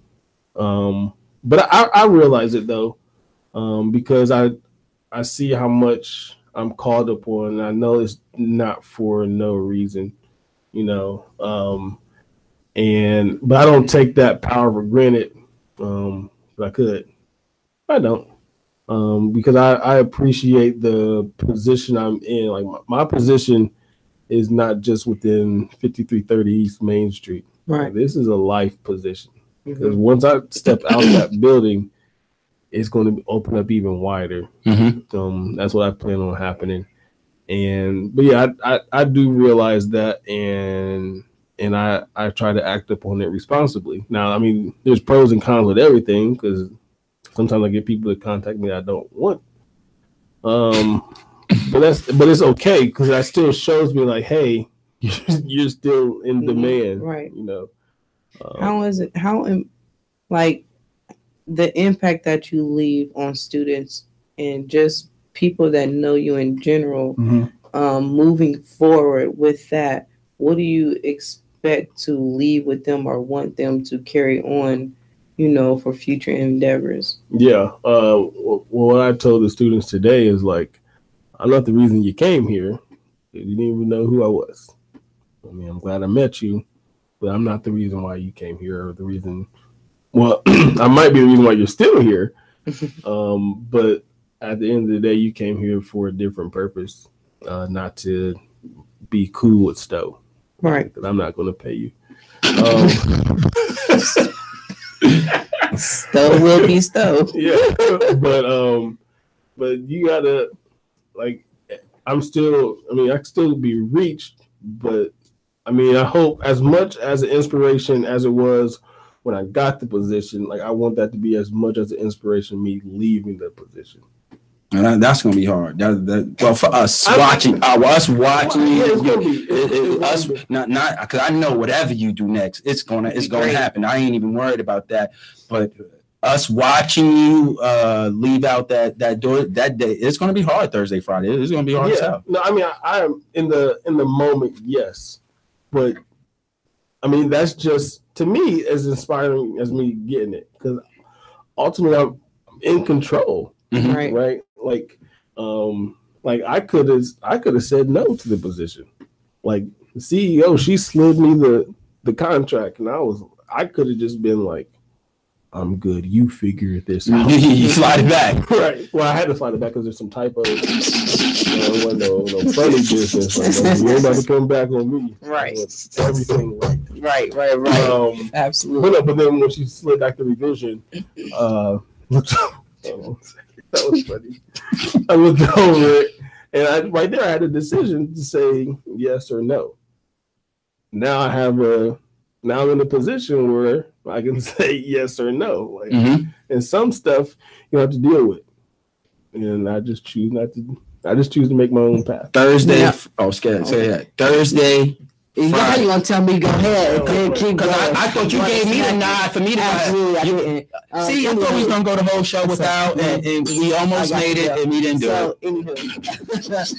Anywho, looking back, because you've been with the Ohio Media School for a long time, from Ohio Center of Broadcasting and stuff like that. Yeah. When you walk those hallways and you're looking at students and you're looking like, this is where I started.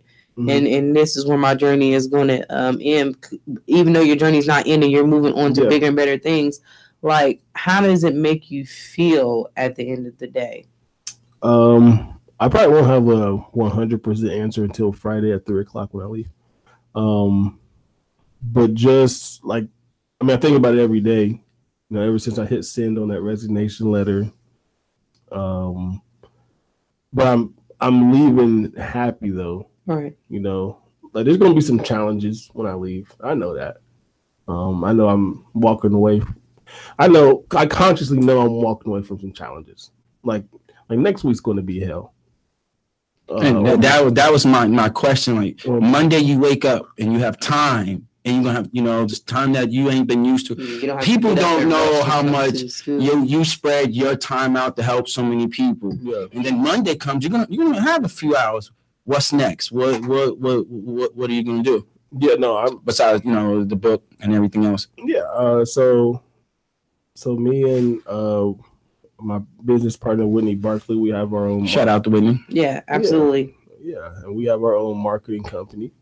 Like this is gonna be the first time in my professional career where I'm not living with my mom and I can sit back and do something for me. You betting on yourself. Yeah, that's basically okay. Why not? And then you're gonna do it. Yeah, I mean, I owe it to myself, and I wrote this in the book too. I was like, you never want to be in debt with yourself. Like if you limit yourself to what you're being given, like you'll never go out to get what you want. Ooh, that was deep. Before Stowe was my boss. He was my friend. We good friends. Still is. Mm-hmm. And when he said this, I'm going to tell you the truth. Mm-hmm. Selfish thoughts came to me. Mm-hmm. Where he going? What are you talking about? We're supposed to be doing this. Remember, we changing lines. And me, you, Birds, supposed to be changing lines. Mm-hmm. And I was like, that's the last thing what a friend is. That's actually selfish. Selfish thinking of thinking you should want the best for and if that person feels like that's the best for them, the best thing you should do as a friend is support that. Yeah, it's but it's natural to feel that way, and you don't have to feel bad for that. But I am a little disappointed in how I had to announce it. I am disappointed in that. That was something out of my control. Because I wanted to talk to those on the staff that I was close to, like, hey, heads up, I'm about to have this press conference. Y'all can sit in the back.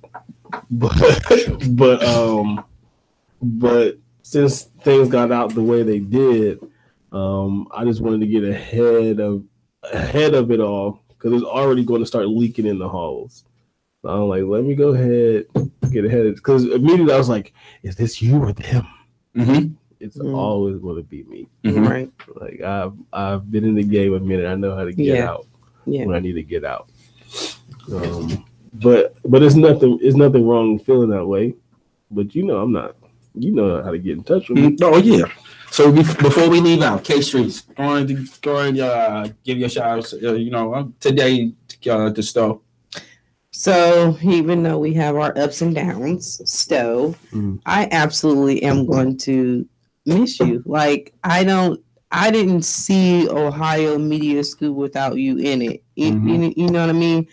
And because I know, even when I was a student there, even though you might not remember because you was a student as well, but I vaguely remember you. And even when I came in and did my first interview, I was like, hey, he kind of looks familiar. And Kurt looked familiar, and Alvis looked familiar.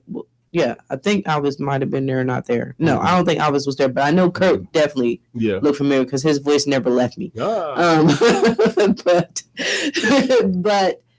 to see the things that you had did, even from the position you had before you became the director, of just assisting the students and stuff like that, and just you made it feel. When I was a student, it felt like a family. Like you're in a business with a family. You know what I mean? And so I just appreciate everything, like everything, and even you looking out for me. You know what I'm saying? Like, so I appreciate that about you, stuff, and I applaud you for taking this next leap in your life and doing bigger and better things. Like, it's amazing to me, but it's also kind of bittersweet. And Kia has a heartfelt for you. So I told you earlier, I told her, and she kind of teared up. So I was just like, don't cry. You'll see him tomorrow when you come with me up to the school, because she was like a little Ohio Media School alumni. And we're just gonna rock the rest of this week out with a bang. And just thank you for everything. Like, really, thank you. All right, I'm not being sweet. I was ever since yesterday. I was just trying to think, like, what can I do? What can I do for a person that did this so much for me? Like, what can I do? Sorry, I can't get you a car. I can't get you out. But you deserve everything. You deserve all that, man. You really do. But the only thing I can say is thank you, man. It's like, but it seems like enough. It's not enough, but I just don't think you saw a little bit today. You seen students crying and seeing how much the inspiration, but man, you're just so much bigger than the school. You get what I'm saying? And just thank you, man. No, I mean, it took me some time. Like I've always been living my purpose, but I never knew what it was here until within the last year or so. Like my purpose is to leave impact. Yeah, absolutely. But that's my purpose. And that's also when you've done what you were supposed to do. Yeah, I'm leaving at a point right now where my legacy can't be tarnished. Like they gonna come in Monday and like, oh, well, Stowe didn't, and Stowe, like, no one's gonna be hearing that. And I like that make my heart flutter. Whatever's supposed to be right here, like something is moving right here. But that's what I'm proud of. Like I know who I was supposed to impact. Yeah, and I've done that and beyond. Because absolutely, I've been wanting to do this since Christmas.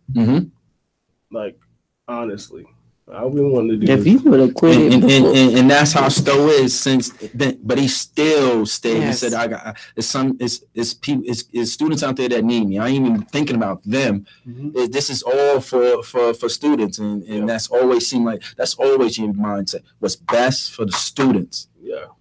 Before I let you we end this out though, I just have to ask, because Masterminds was one of the greatest epic events that you ever did at the Ohio Media School. Will you continue to do it just to keep that open network for alumni students, current students, or whatever the case may be? Not even just students, but a community as a whole. I was about to say, take that. Yeah. Student shit out of You know what I'm saying? The little heart that he has.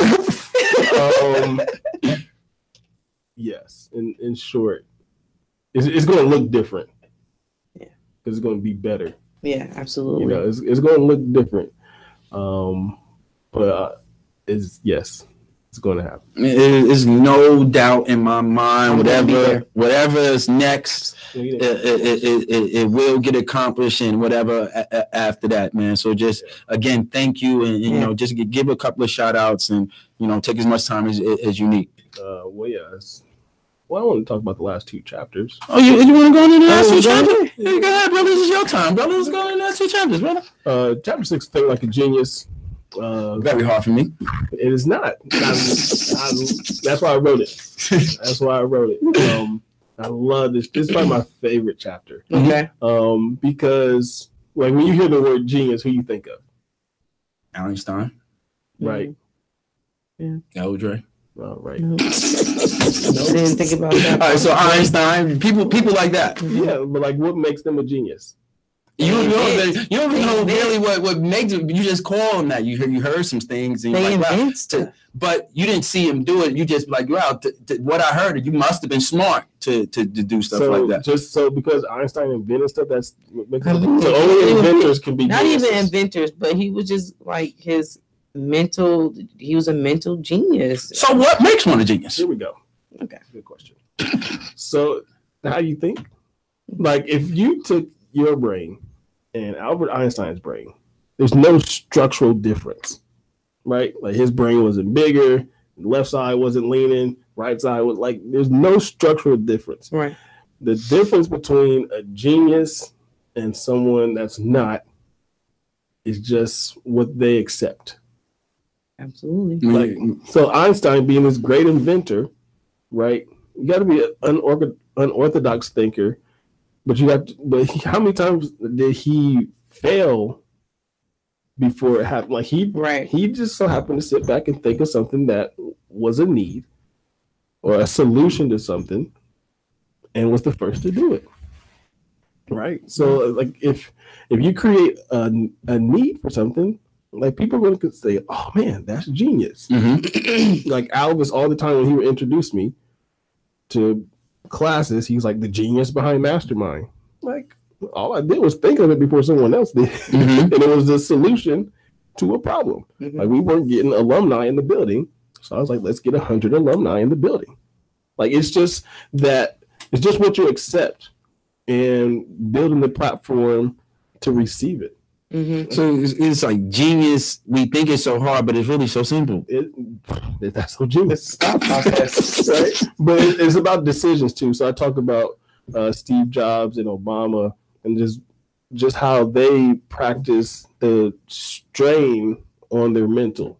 Like, have you ever seen Steve Jobs in any other clothes than what he ever wears? No. Absolutely not. Always wears turtleneck. And he was jeans, probably smart that way. Skechers. Mm-hmm. Mm-hmm. So limiting your decision making clears your mind. Mm-hmm. Like I have to wake up every morning and look through 4 racks of ties. You know, like that's a decision. We make 35,000 decisions on a daily basis. Mm-hmm. Get up. What shirt we going to wear? Are we going to match it with the pants? Our drawers clean. Should I brush my teeth today? Brush my hair this way. What scrunchie should I wear for my ponytail? Like that's 35,000 decisions every single day. Mm-hmm. So we have to operate our brain like a cloud and not a hard drive. The hard drive is limited to space. Mm-hmm. How you can operate it. Cloud, all types of stuff can go in the cloud. You know, so just thinking like a genius is strictly based off of what decision are you going to make.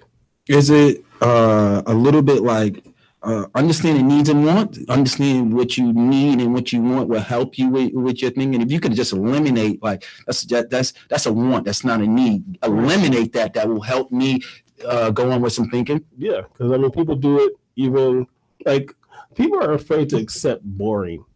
Absolutely, I'm the most boring person in the world, and I am cool with it. But there's someone less boring than you. Like Steve Jobs and Obama are boring. Mm-hmm. Like they wear the same clothes every single day, right? Obama with emails, he responds with one word, one to 2 words. That's boring, right? But it's simple. People, right. But people are fear to be boring because they think being overly creative and unique makes them stand out. Or makes them a genius. Yeah. But I mean, that'll get you some attention. But then what the hell? Like, you're putting all your energy into that. So what are you doing after that? Right. Right. So I have to slim down my tie collection. So it's mostly you got to simplify some things. Stop over. Yeah, because I think that's one thing that's wrong with, especially when I look at the Black community and stuff like that. It's not, and the only reason I'm saying is because I'm talking about people that like kind of live above their means and stuff like that, and are the ones they're trying to live reality shows. Yeah, exactly, and it doesn't work like that. Like, you gotta know what works for you. You know what I'm saying, and work with that so that you can build off of it. You know what I'm saying, but when you find yourself trying to live above your means, trying to keep up with the Joneses, then what you want is not going to come to suffice because that reality isn't there because you're living another reality. Yeah. And how much is that chapter towards worry about stuff you can control? If it's outside and you can't control it, how are you putting so much thought into it? And we do that. And I said we because I do it too. How much is the chapter is also towards that and trying to get away from that thinking mind frame? Yeah, I definitely touch on that because that's energy that we don't have to spend. Like, we know we literally can't control it. Just leave it be until it comes close enough to control, and then you make that decision. So hopefully, it's not your 35,000th decision of the day. I mean, you just it seemed like such a little thing, but if he eliminates clothes, you know how much other thinking that can go into now, and me is like, all right, button up, that's a requirement, and then you just over, and it's like, yo, man, it's other thinking that you can be doing at this time other than what I'm going to wear to work tomorrow. Yeah, people are scared of being boring and being robotic. Like, it's okay to have a system. Like, you're going to do X, Y, and Z. Like, it frees you up. How do you balance it? Because it has to be a balance of, of boring, of what however people want to think it, and also being exciting enough to create and new. It's about prioritizing your necessities, like prioritizing your necessities. Like, if you have a religious walk, your faith should be first, and then you should be right after that. Because if you're not good, you can't handle nothing else you're trying to work towards or work for. And then what's important to you? Is it your spouse? Is it your child? Is it fitness? Like, whatever else is about setting those priorities. I took a class where I had to list my priorities, and I was like 5th. And the teacher was like, nigga, what you doing? Because I had God, 3 other things than me. And he's like, why are you so low? Like, well, you told us to be honest. I'm supposed to go in front of God? I'll fix it now. But yeah, it's really about prioritizing what's important, and is what's important affecting your ultimate goal. So in like the Steve Jobs and Obama way of thinking won't help everybody. If you're a fashion designer, you're probably not going to wear the same stuff every day, right? But it's just about the other things, like, are you okay eating the same lunch every day so you don't have to think about where am I going to eat today? And then when you get to the restaurant, what am I going to eat from there? Like, I know I want Wendy's. I want the 4 for $4. But dang, do I want the chicken, the double stack, chicken wrap, raindrop, drop top? Chapter 7. Talk to us a little about Chapter 7. Chapter 7 is New Thinker. So now that you've read the whole book, your mind is blown and you're like, dang, Stowe's the best writer ever. I'm going to buy another copy just to read it backwards. Wow. Okay. That's exactly what you're going to be thinking. I did. But it's really now applying all the practices that you've learned in the first 6 chapters and applying it to life, and not being so. Chapter 7 really touches a lot on fear, like we talked about earlier. People fear change. But it's crazy, Eldred. I was talking to you about this when you going to New Orleans and you was pacing up and down the hallway, like, man, I gotta get on a plane tomorrow. I gotta get on a plane tomorrow. The same amount of fear, you put the same amount of energy in something that you're scared of and haven't experienced that you would during your experience with it. So, and that as far as how your brain processes it. So, LJ, with you being off the plane, like your fear was planes crash, people die, rah, rah, rah. That's going through your brain. So your brain's processing that like, oh, okay, he thinks he's dying on this plane. So then, but if you had to gotten in that plane crash during that moment, your brain would have processed it the same exact way, the same amount of energy. So it's like I said, being eco-friendly and with basically your energy. Just taking the chance on life is choices and chances, basically. Yeah, but it's not a bad thing to be scared. Like being scared is natural because that's our natural defense mechanism as humans. And plus, you're about to adapt to a change. No, I'm not talking about that yet. But so like the defense mechanism is like not to walk in traffic. Absolutely. Like this, like no one's gonna call you a punk for not walking in traffic. Like the consequences, and that's fear. Like you're not scared of traffic. And then you have a young man that's the fear and the decision of getting inside this gang, but the fear of not, and how he should. I'm asking you how she mentally rationalize. Hey, you shouldn't get in the gang. That's number one, of course. But in some neighborhoods, it's feared that I don't get in. I don't get in. That is so a part of where we live, or my brother or my cousin, or something like that. Is in that it's you're feared. Yeah, it's just and that. I mean, I don't think it matters where you grow up with what you surround yourself with, especially nowadays with public transportation and just the society itself. Like if I was living on Livingston and 22nd, like I can still come up to the north side to the library. You know what I mean? So but your surroundings, like we talked about earlier, does have an impact, but it doesn't have to make you who you are. New thinker is kind of is like a refreshed mind, basically. Yeah. So yeah, go ahead. Sorry. How important is it just to have that, like to be refreshed in way of life and just the things that you do? Yeah, I mean, the Bible says to renew your mind daily. So I try to,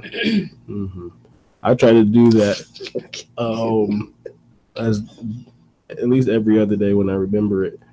But putting yourself in a position to learn and to make progress only can make you better, because there's no one that knows everything. Right. You know what I mean? And like when you find yourself in a position where you're not learning and not progressing anymore, you got to surround yourself with new stuff. I think I heard it from this a motivational speaker. He said, if you're the smartest one out your friends, maybe you need to get some new friends. Yeah. Because how are you two inspiring each other, and how you're going to move forward if you feel like you're the smartest out of all of them? Yeah, I mean, you're being enabled by people to make you dumb. Right. Oh, right. Like that's why, like, I hang out with a lot of older people. Like, there's not a lot of people I went to school with that I'm kicking it with. Right. It's like I can't benefit from you. Well, you're probably doing worse than me. Secondly, I try to learn something every day, and so I mean, this is why a big part of me and Whitney working together is huge for me, because like, I'm actually learning something. Which I'm like, yes, like damn, I'm tired of knowing everything. And one thing I learned from Whitney is I stopped that I'll do it tomorrow, and I stopped letting my students say that. She can't stand it. What makes you so cocky that you know tomorrow is coming? And what makes you so like? How did she put it? Like, Like how you know God is automatically granting you that. How you feel so automatic that that's coming. And I swear to God, I don't let students say that no more. And I try hard as hell now because that is a cocky thing. That's a real disrespectful, cocky thing to say, man, I'll do that tomorrow. How the hell you know it's coming? How you know God already pushed that and said he's cool for tomorrow, he's cool for tomorrow? How you even know that? Yeah. So being a new thinker is really a big step back in observing it from. I talk about looking at stuff from a different lens. Like you can have the same body with a different lens. Ooh, that's camera terminology right there. Oh gosh. I have a really good story about that too in my book. But yeah, it's like you got to look at stuff different in order to learn from it. Like I love that Kobe just came out with a show called Detail, where he's breaking down basketball films. Like, dang. How did he see that? Like, but it's just about going back and re-looking at stuff from a different point of view. So, at the end of the book, you want your reader to walk away saying what? What was I thinking? And then start from there, right? I think that is the right position. And after that, say one big one, like one huge one. What was I thinking? And now start doing what you said. Start prioritizing. Start planning, right? Yeah, absolutely. It's because like we have to self-reflect sometimes. Yes. We never self-reflect, then we never know what we look like. Right. We do the mirror check when we leave the house, right? But we got to do that in life too. I mean, we don't do that, our time might be a little crooked. You know, but my editor of my book, she called me last week. I thought she was just being nice and sweet. I wanted a free copy. She had to pay for it. She was like, your book like really inspired me. Like, oh, that's cute. Thank you. I'll tap you up over the phone. And she was like, no, like you don't understand. Like today I put in my 2-week notice at my job. That's not the purpose of this book. You're gonna make everybody quit tomorrow. Everybody walking out. What was I thinking? It's gonna make everybody go to work tomorrow and be like, yeah, Stowe said it. And I was like, whoa, like what? Like, what you mean? Like, a whole bunch of entrepreneurs tomorrow. I was like, don't blame me for that. Like, and she's like, no. Like when I was reading your book, like, it really made me think. Like the job she was at, she had been there going on 5 years, had been in the same exact position, never moved up. They were hiring people off the street to have higher positions than her and all this other stuff. And she just felt disrespected. No one can give her an answer on how to move up or nothing like that.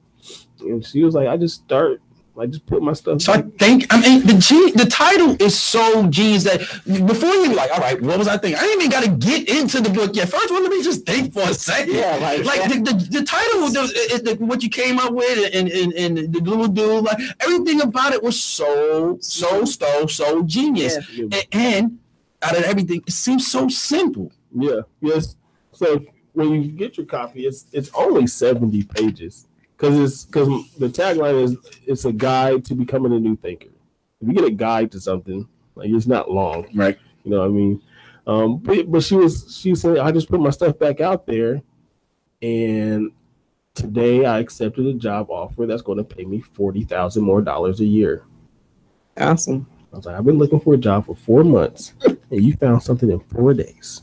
Are you kidding? What a book! Tell y'all go get the book. Right, absolutely. So like, absolutely. So that's the impact I'm continuing to looking to partner with different businesses and organizations that have book clubs or things like that. Definitely want to get it in the school systems to get some kids to read it because it's not a hard read. Like I said, 70 pages, 7 chapters. I really focused on the number 7 for this book. Absolutely. Just 7 to me is a number of creation.